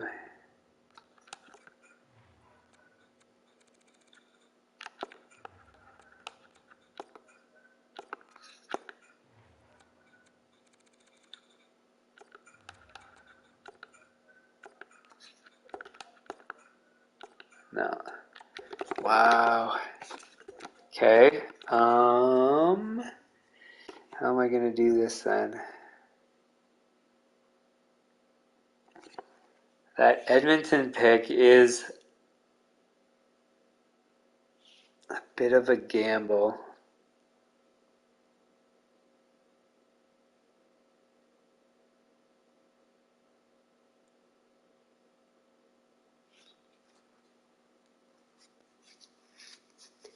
The value I'm going to get back is...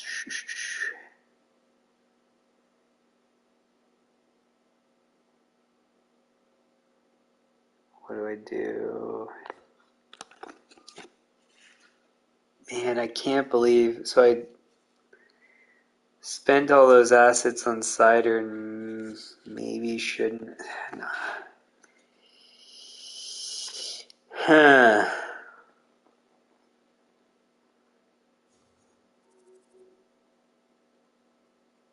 I've tried all three of them, eh?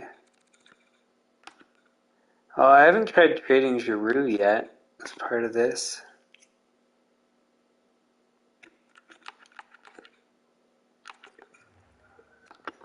Let's go back to Florida and see if this can be done because it seems possible. I forgot about Giroux.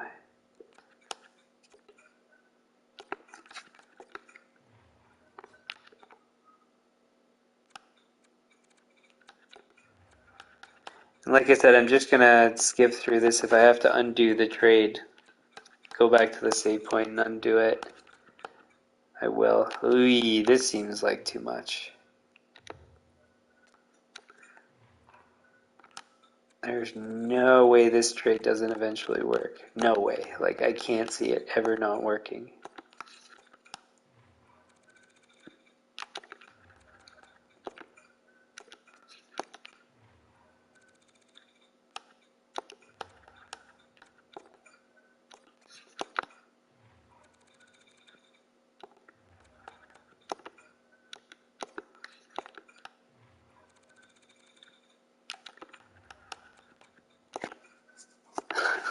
This game is totally unfair. Totally unfair. Put it on the hardest settings and this is what you get.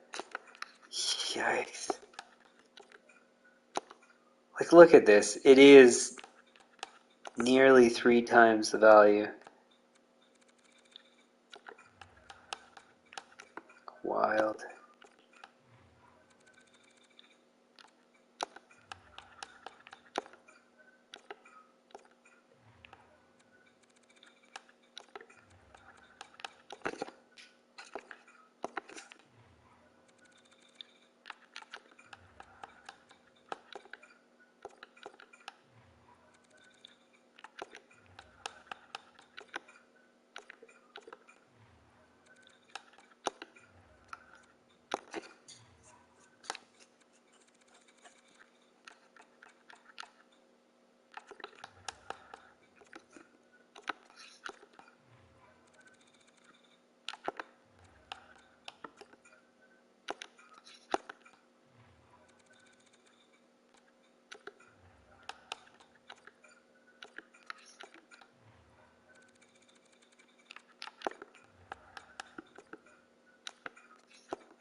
No way.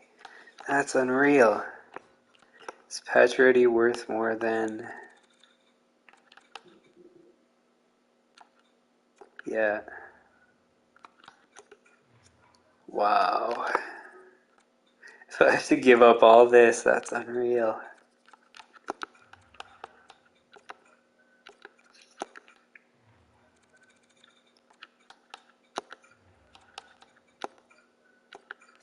If it doesn't work after this, there's no conceivable way that this trade can happen with what I have. Or, there's still that Edmonton first pick that I'm not, like, really stuck.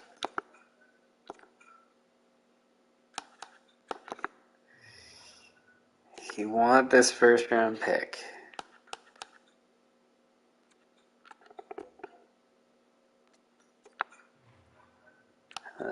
I really don't want to do this.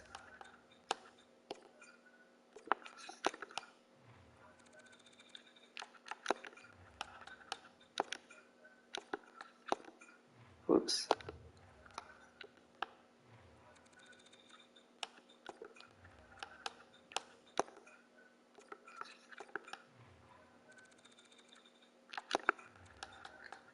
I mean, it's not the end of the world because it just means we're postponing our chances at first round or first overall picks.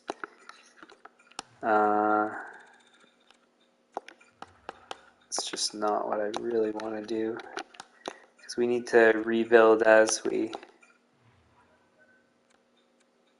go.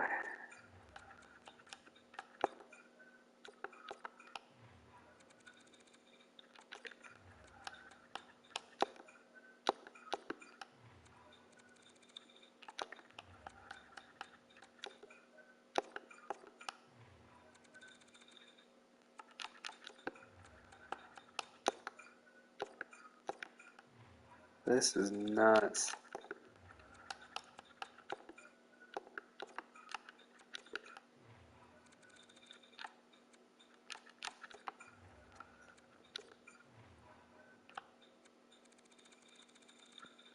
Oops.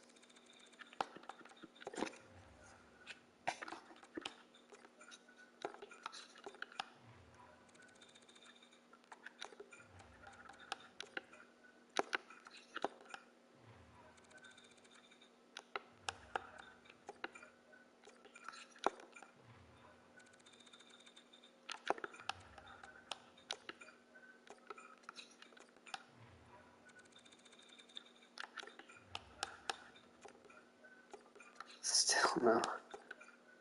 Wow. Okay. 2 first round picks and all these guys for Chuck. Yikes. Ugh.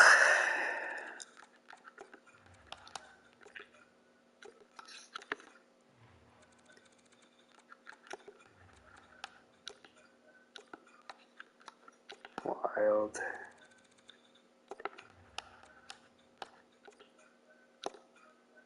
Oh, finally. I didn't even see what the actual end result was. What was that? A Florida 4th and Chuck for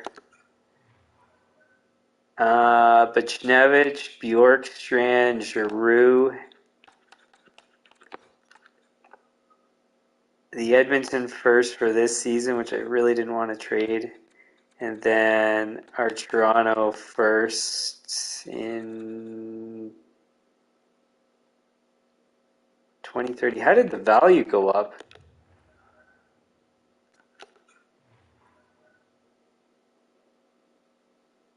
We didn't deteriorate as a team. That was an improvement. Oh, it's because the sum value of all those players, I guess. Fine. Absolutely not. Like I said, what I wanted to do, but it eventually worked. So I am comfortable with that in the end. All right.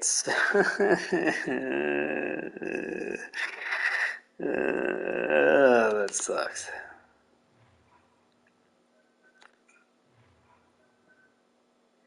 So I don't know if you noticed previously, but you definitely can notice now.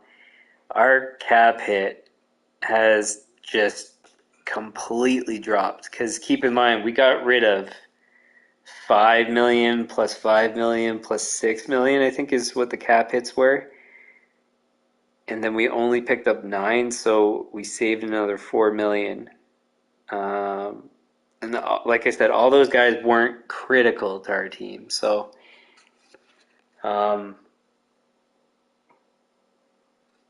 yeah, so in the end, again, it's an improvement, which is what we want. So he's only a medium for his potential? That's nuts.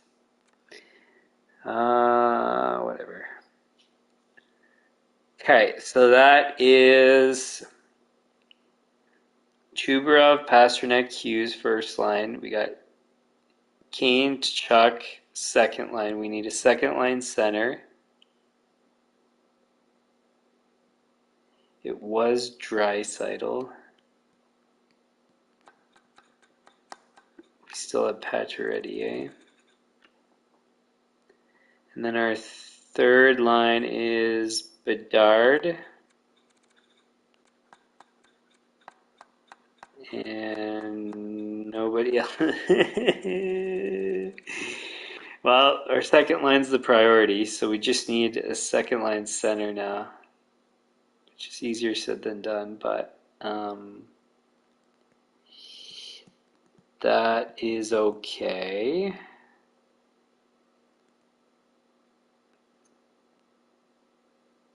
Man, and we only have Bedard for our third line right now. That's wild. Wow. Wow.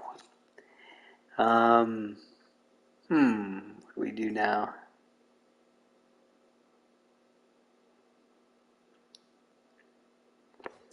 Well, we need our second line center. We're not getting rid of that Pittsburgh pick. That Calgary pick is somewhat expendable, is it? Is it? Is it? Is it? Is it?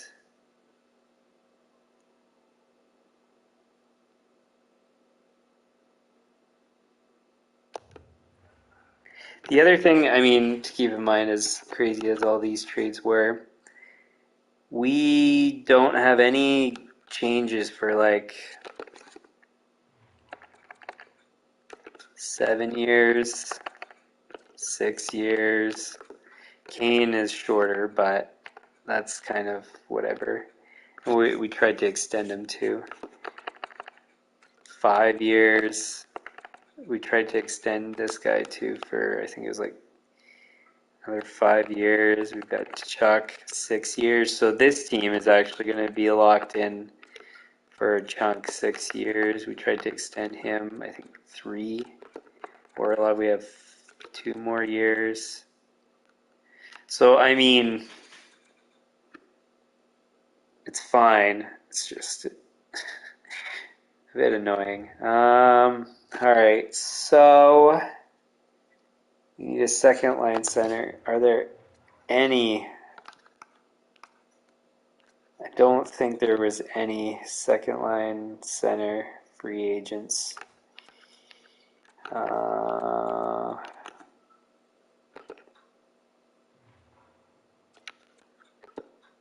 Oh, Shifley, right? But I'm not paying $11 million for him. That is a 0% chance. Strome,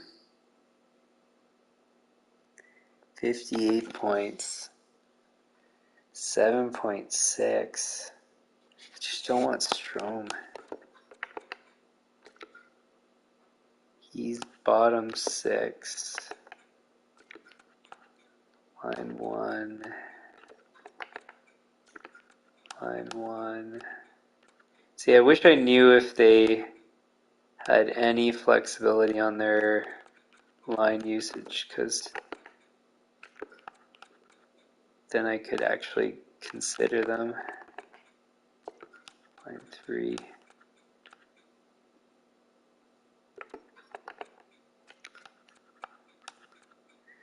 So it has to be via trade for our second center.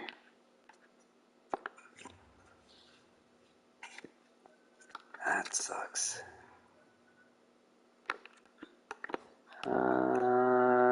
All right. So that is where we're at on that.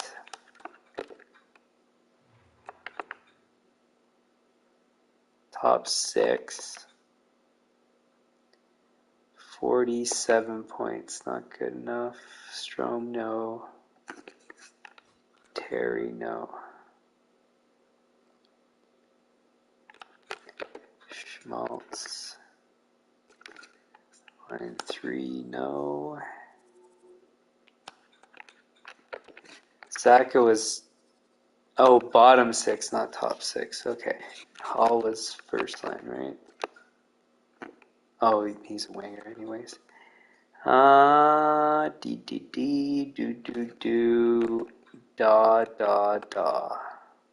All forward lines. 55 and 71.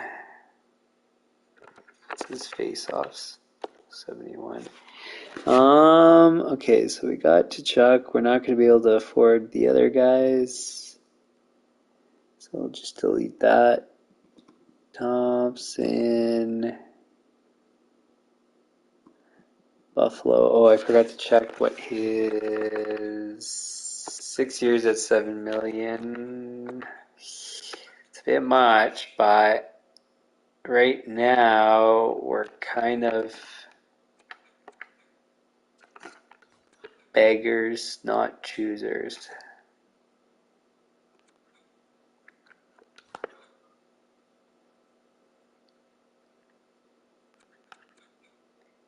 I don't like Kotkaniemi, Horvat, no, Nietzsche's, no, the others, no, Bergeron, no, nobody there. How's Jenner doing?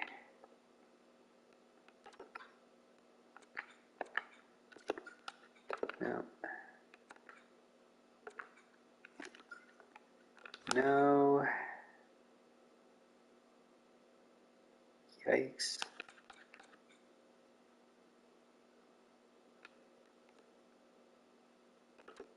Man, he's cheap, eh?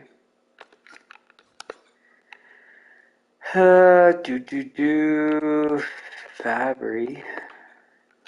Line 1 is a no. Coleman, no. No. Kempy, no.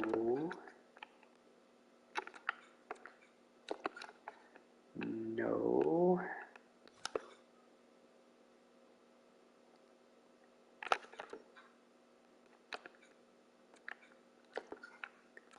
No.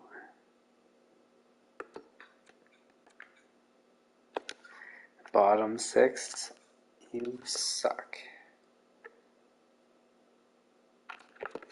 Christian Dvorak. Line 2 in all power plays. Can struggle with professionalism. How many years left? Yikes, that's not what I want. What's Kirby Doc looking like? Line 3. So I could maybe write down Dvorak, but I don't want an expiring contract. Because like if I go and negotiate right away and he asks for something crazy, I won't want him. So Duchesne, no. Granlund, bottom 6. Come on, can I just have a second line center? Somebody? Anybody? Why is this so hard to find?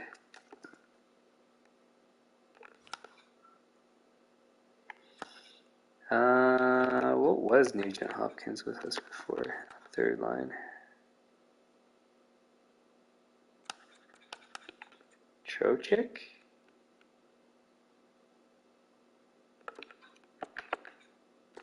No.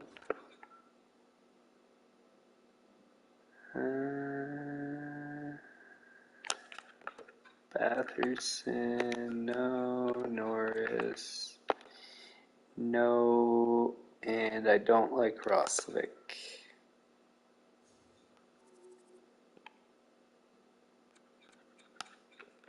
Hayes. Fitz. 57 points. We might just take anybody, is the honest truth. How many years does he have left, too? He's tradable the next season, so I'm not totally against Hayes. We just need somebody that fits, like, 87 million.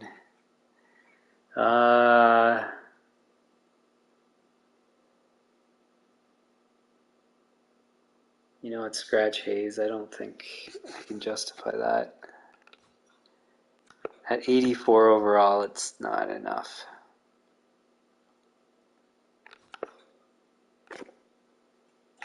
Couture. 8 million. Line 1 hurdle.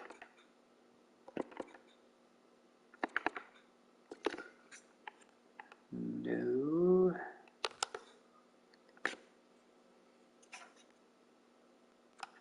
Right, no. I can't justify.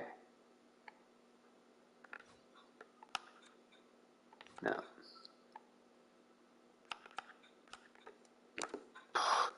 8.4 for O'Reilly.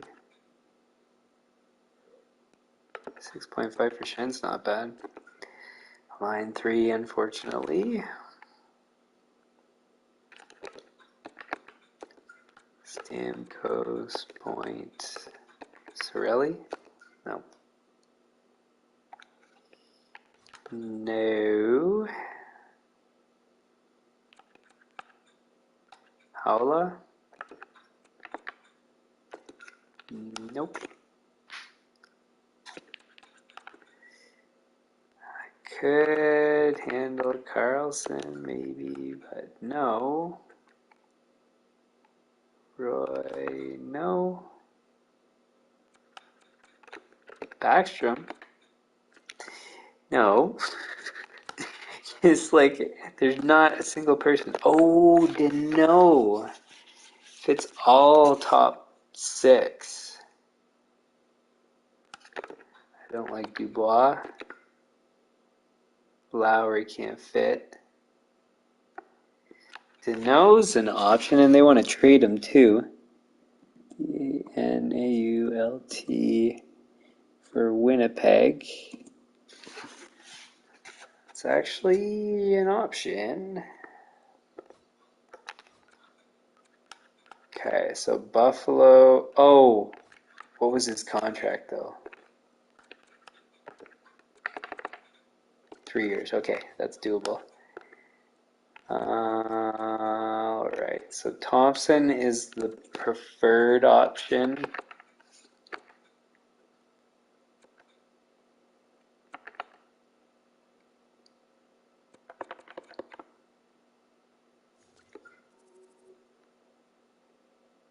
God, we're not going to be able to trade for him. We're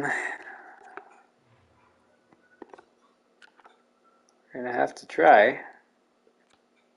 Do you want anything on our team?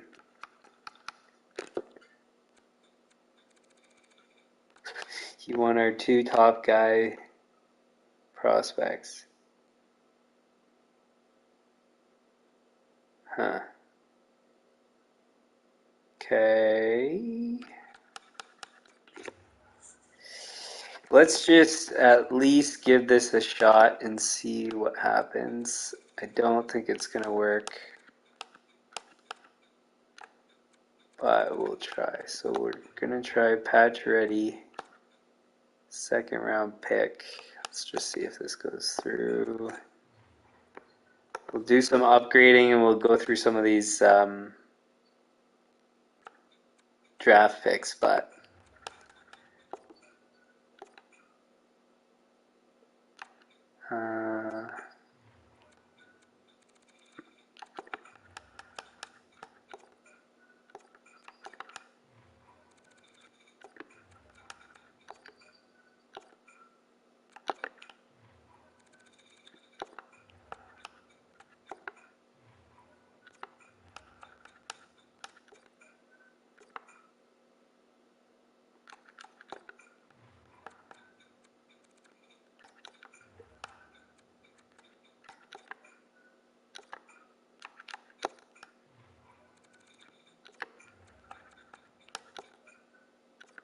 I have a feeling Dano is going to be easier to pick up.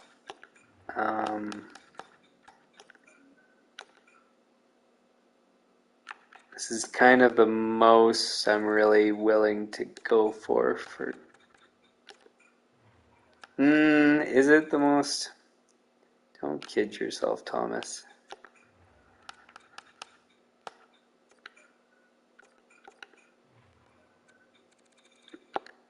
Oops, wrong one.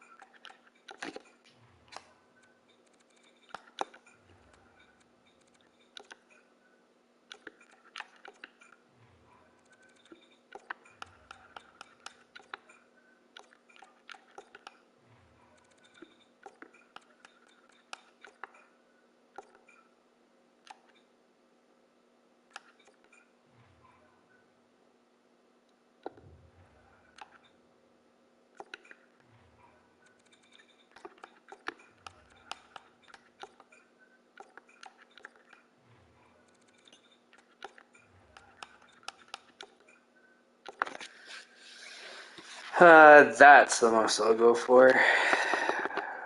We will try, because they want to get rid of Dano, so it counts as something. 3 years, not quite what we want, but something. Pacioretty, and what else?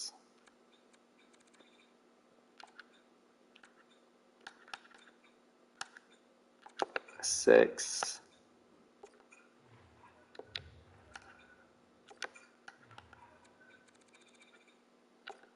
Seven.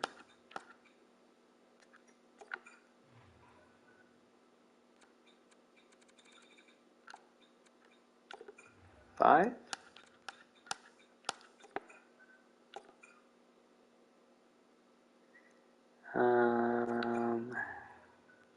Six.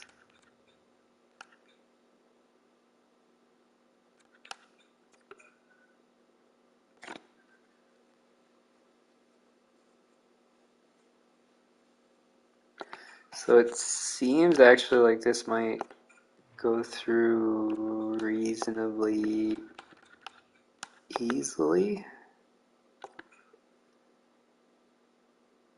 Because what they're saying is the kind of stuff that just before they're willing to accept a trade.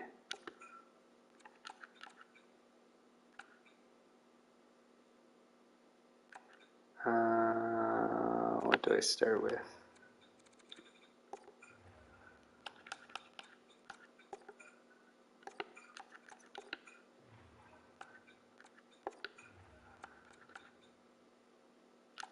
Oh wait, no, I don't want to do that. Because they're not even interested in that, so I might as well use a further away one. Let's do third for this. Where are we at?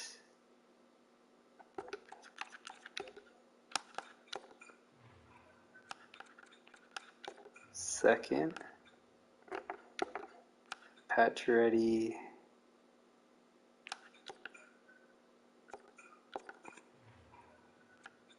Second and 7.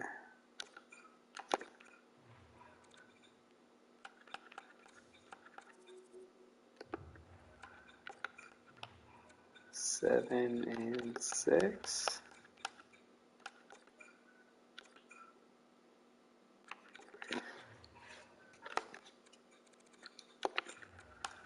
Five. 4.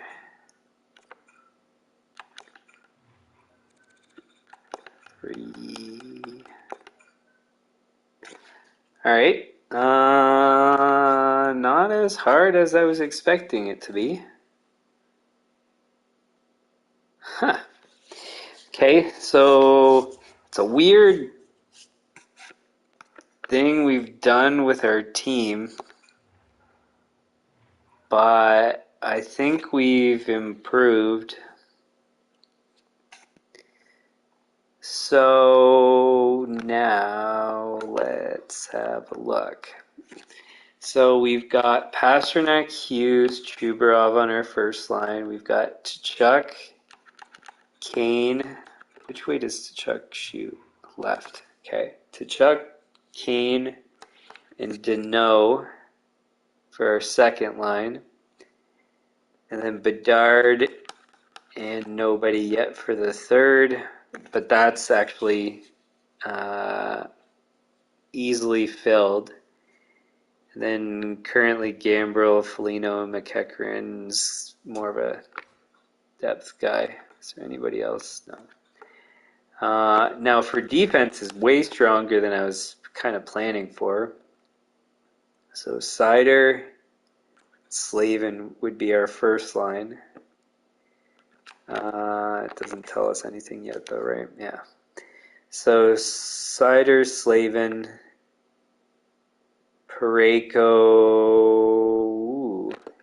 Does Seider play multiple? No. Slavin, no.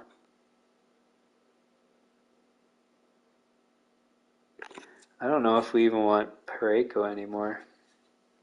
In any case, yeah, you know what, Dobson?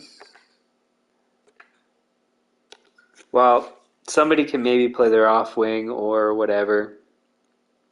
So Seider, Slavin first, Parayko, Dobson maybe second, and then Orlov, Haig third is dead on what we want. We would want a seventh defenseman, but that's easily achievable. Goalies are already sorted. Well, not quite actually, but okay. So we're already 47 minutes overtime. I am actually going to keep going because I got time anyways. So why not?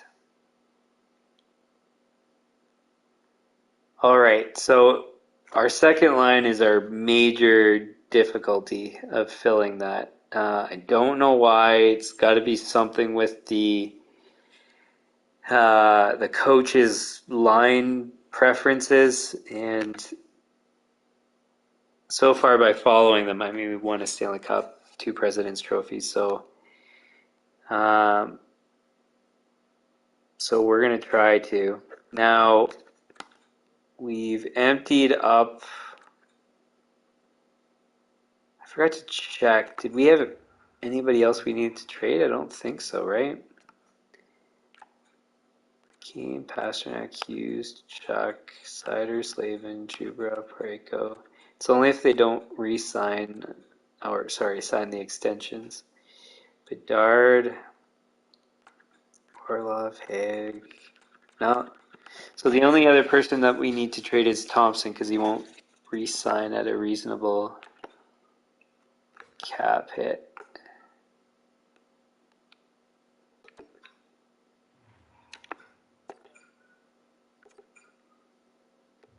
Because $2 million's too much for him. I mean, even though he's been great and whatever, yeah.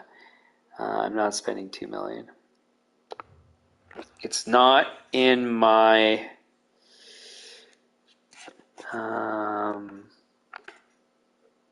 whatever. Oh, I just remembered Kane got the Conn Smythe. I was briefly debating about trading him away, but I mean, there's no way we can find a fit as good as him in that second line. Yeah. Okay, so next step is to always try to get people for free. So free agency, especially having this on the hardest difficulty, is of critical importance. So we want to sign, we got 12 million in cap space. That's a lot. Is that correct?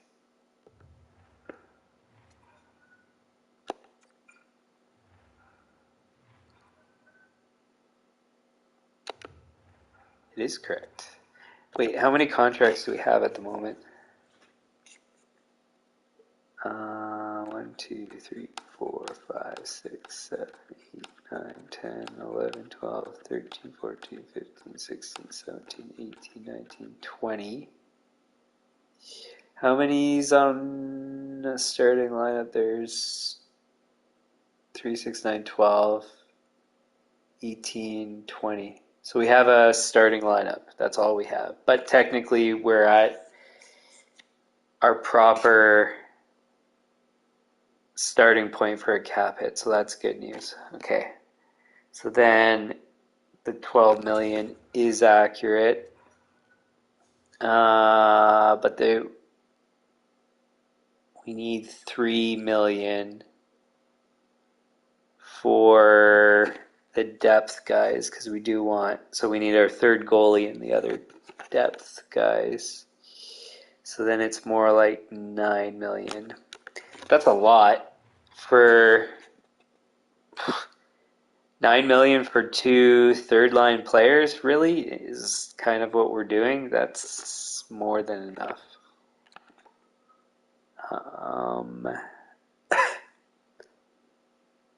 What else here? What else?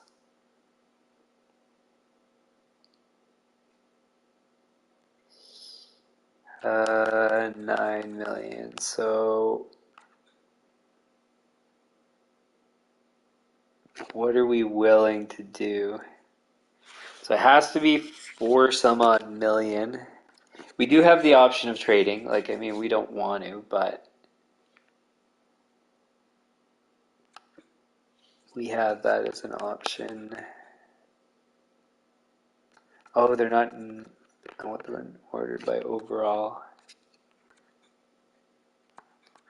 Oh, and we also need to potentially sign a defenseman.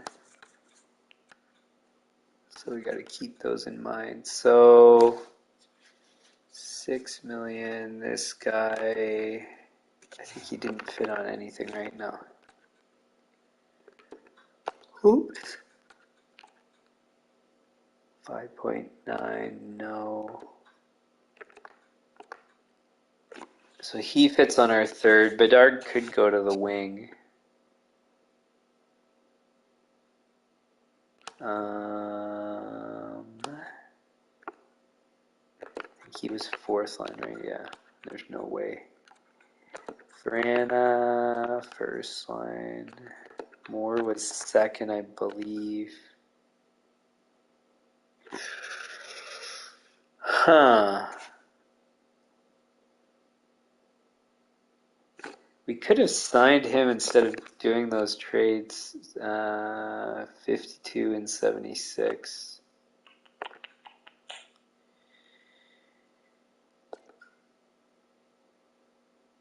Huh.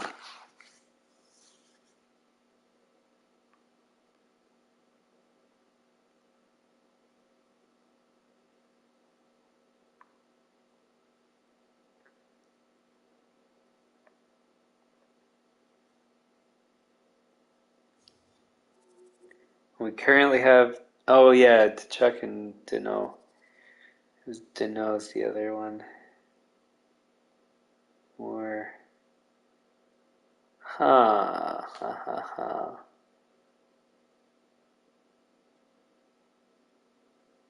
I wonder if he fits on any other lines. It's unfortunate because it doesn't say that he does. But it's almost tempting to sign him and then fit him on whichever line he next fits on next best. Just because these second line guys apparently are so hard to find, and he's at 85 overall. Huh. Hum.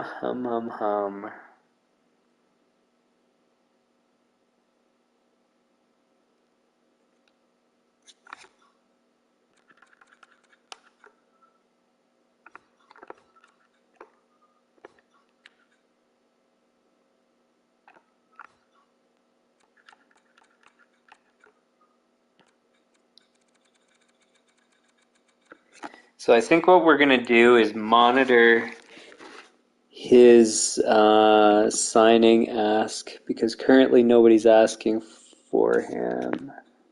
Where was he?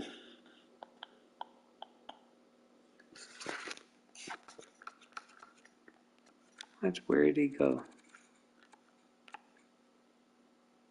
More. Okay, there we go. Alright, so I'm gonna write that down. More.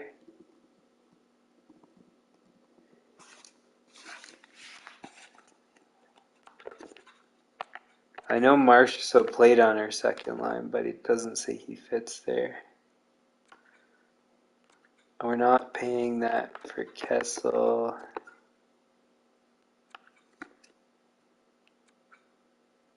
Parabana was first line, Monahan third, but asking too much.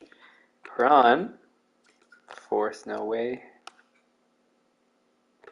Kubalik,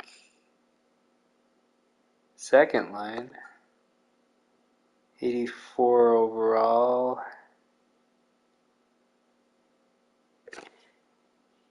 What's his performance been like? 44. More was what again? 52 and 76.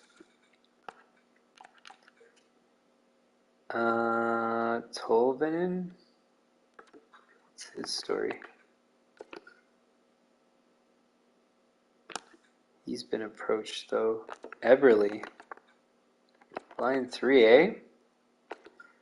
That's good value. So we're going to monitor Eberle too.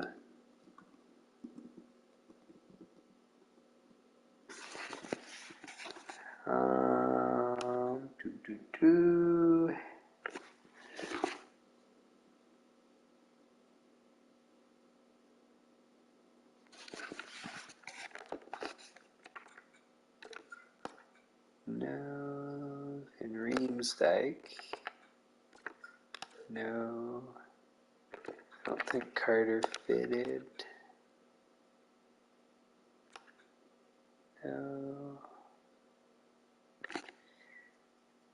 Kunin, no. Guryanov. No. Rusk, no. No.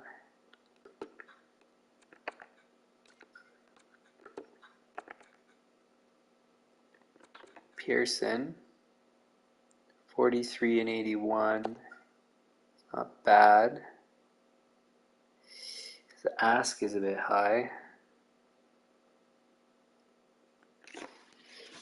Still, we'll add him to the list. Pearson.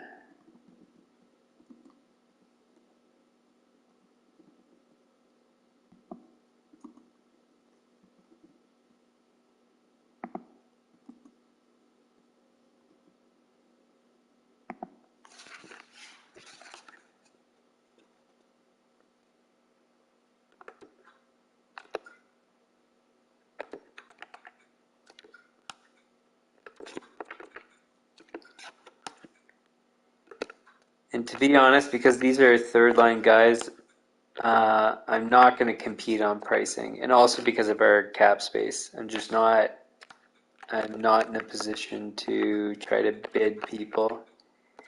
So what we're doing here is, what was his play? He's a grinder. So what we're doing is what we did with Kane and managed to pick him up is we're going to monitor the salary expectation and people bidding, and as soon as it gets to a point where people are bidding, then we're going to also bid. Wow.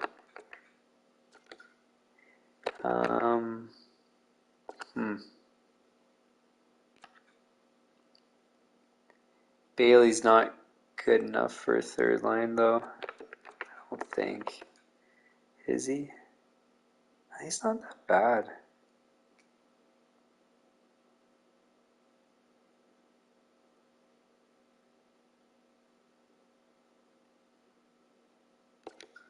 That cap hit is basically nothing. We'll add them to the list just in case.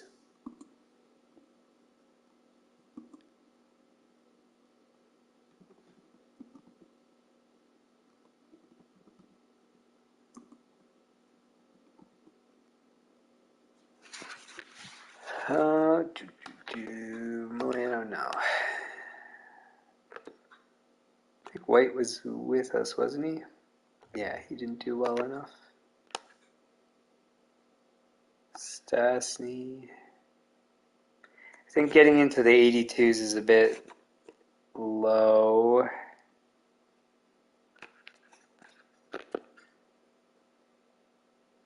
Just gonna have a look if there's any decent potential guys that are in the low 80s that are worth considering. Cheadle. Frost. Yost.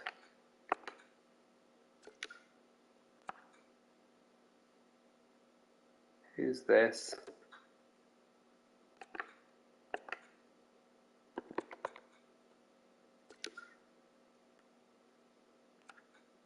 I mean, it's not a horrible idea, but not really good enough. I'd want them to be like 21 years old or something like that. We don't want low.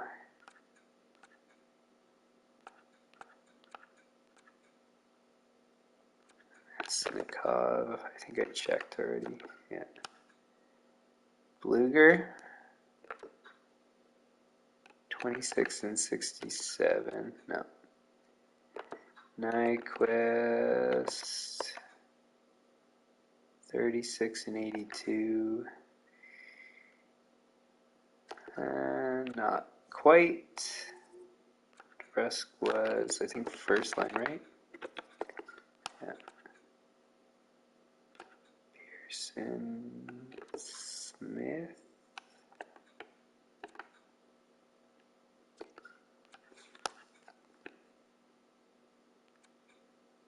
Reiner, no. Tatar, no. Janot.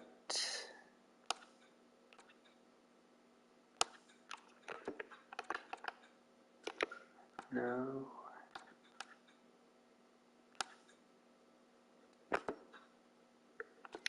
No.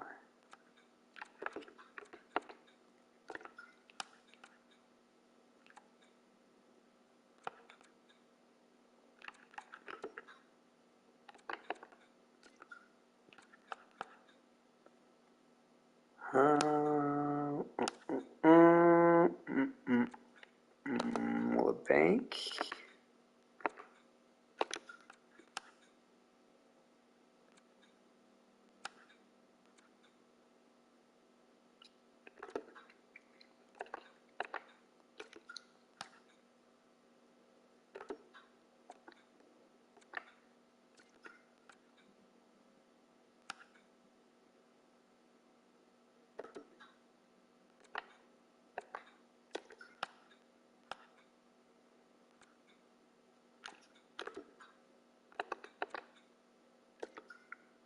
For, huh.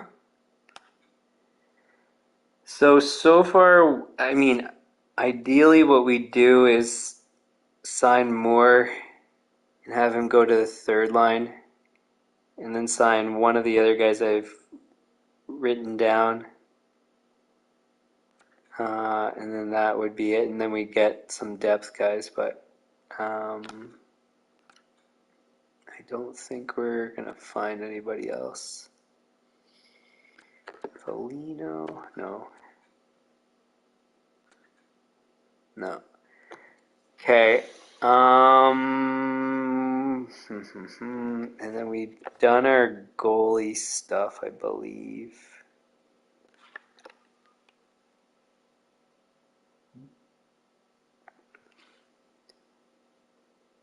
Okay.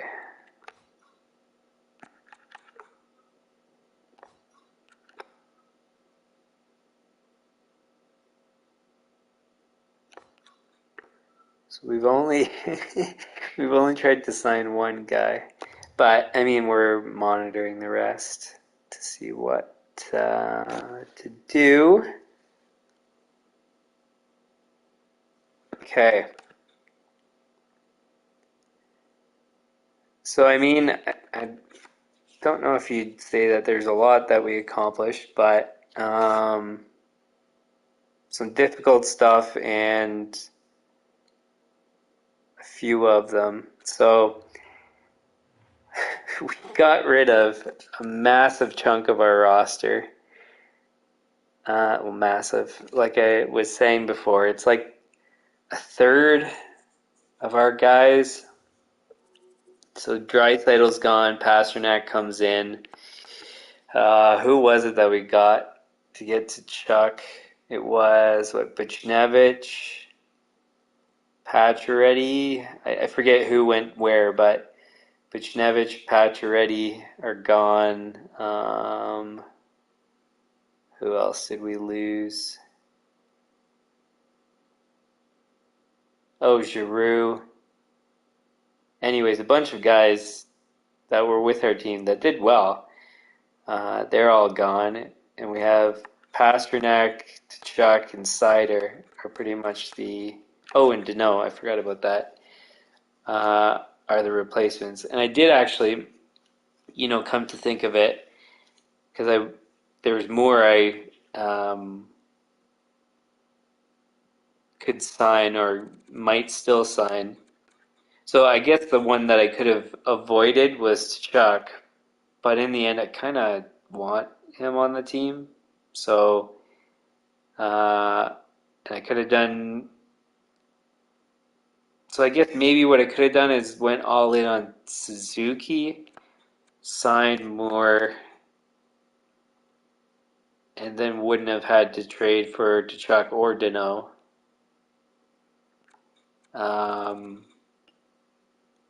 But I like Chuck. I just want him on my team, so whatever. I'm willing to lose on that. And I need a centerman, so it's either Deneau or Suzuki. And if I go for Suzuki, I can't get to Chuck. So then, yeah. And I didn't need to go for Seider, but I mean, geez, in the long run, 5.8 for 5 years is it's a killer deal. He's got the same overall as Theodore that we got rid of, and Theodore's asking for 11 million. So it's like, why on earth would I pay 11 million for the same overall? Now the performance is it's almost the same, to be honest. But whatever. Oh, and I went for my extensions on the players, so it's not all. It's not like I didn't do anything, but everything's pretty time consuming to accomplish. So kind of a new look roster after we just won the Stanley Cup, but at least this one's going to be kind of stable for 2 to 5 years or so, for the most part. So for 2 years there's going to be maybe a couple minor changes, but 5 years for kind of the core. I guess that's a good point about picking up more, since Kane is not far off from retirement, but I guess he's still got a couple of years left, and he's 94 overall versus 85. So yeah, it doesn't really make sense to get rid of Kane. Not yet. And then we got Chuck for a while, and man, do we ever want a better second line center than Deneau? And we didn't really run into anybody that was. So Suzuki would be the improvement. Yeah. So anyways, that's kind of where we're at with everything. We only have one other trade we need to make, which is Thompson, our goalie. It's not like an urgent thing.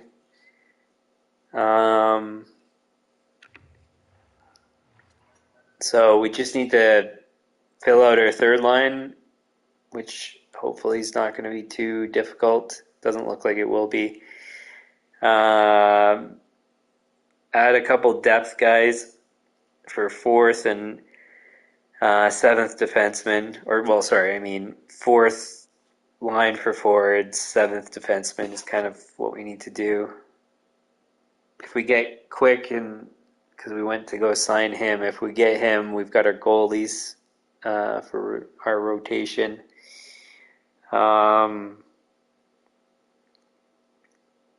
Yeah, so pretty much there's not that much to do. We do have our staff stuff still to do, so there is still a chunk of work. And I mean, this was pretty slow, so my bad. But I mean, it's like I said, I have to go through these steps of really slowly tweaking the trades, because otherwise I'm just going to get completely destroyed playing the hardest difficulty on this. So got to do something. So anyways, so that's where we'll leave it for today. One little update. I decided to add an extra day to my weekly schedule. Something else I've eliminated to be able to play more of this, which is kind of funny, but hey. So yeah, now I'm adding on Wednesdays. So it's actually, well, the way I was saying it was Saturday, Sunday, Monday, Tuesday, and then now there's Wednesday. So I guess maybe the better way to say is Wednesday, Thursday. Wait, no, that's not it. So yeah, I guess starting up from Saturday makes more sense. So Saturday, Sunday, Monday, Tuesday, Wednesday. So everything except for Thursday, Friday. We're going to do franchise mode. So same time, that is 9 p.m. Eastern. Yeah, and so if you like the stream, hit the like button, share with your friends, subscribe, turn on notifications. Channel homepage has upcoming streams I can schedule. Still haven't done it yet, but we'll schedule for after the 2 days of the draft. I'll do kind of a recap, and then after the first few days of free agency, I'll probably do another recap.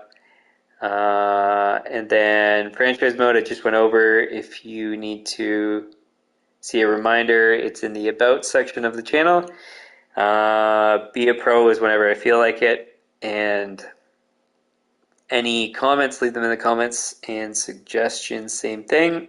And we will see you tomorrow. So this is the start of the stretch of 5 days. So yeah, so it'll be nice to get into a bit of a flow once we get through all this choppy stuff in the off season. So yeah, so thanks for tuning in, and we'll see you guys tomorrow night.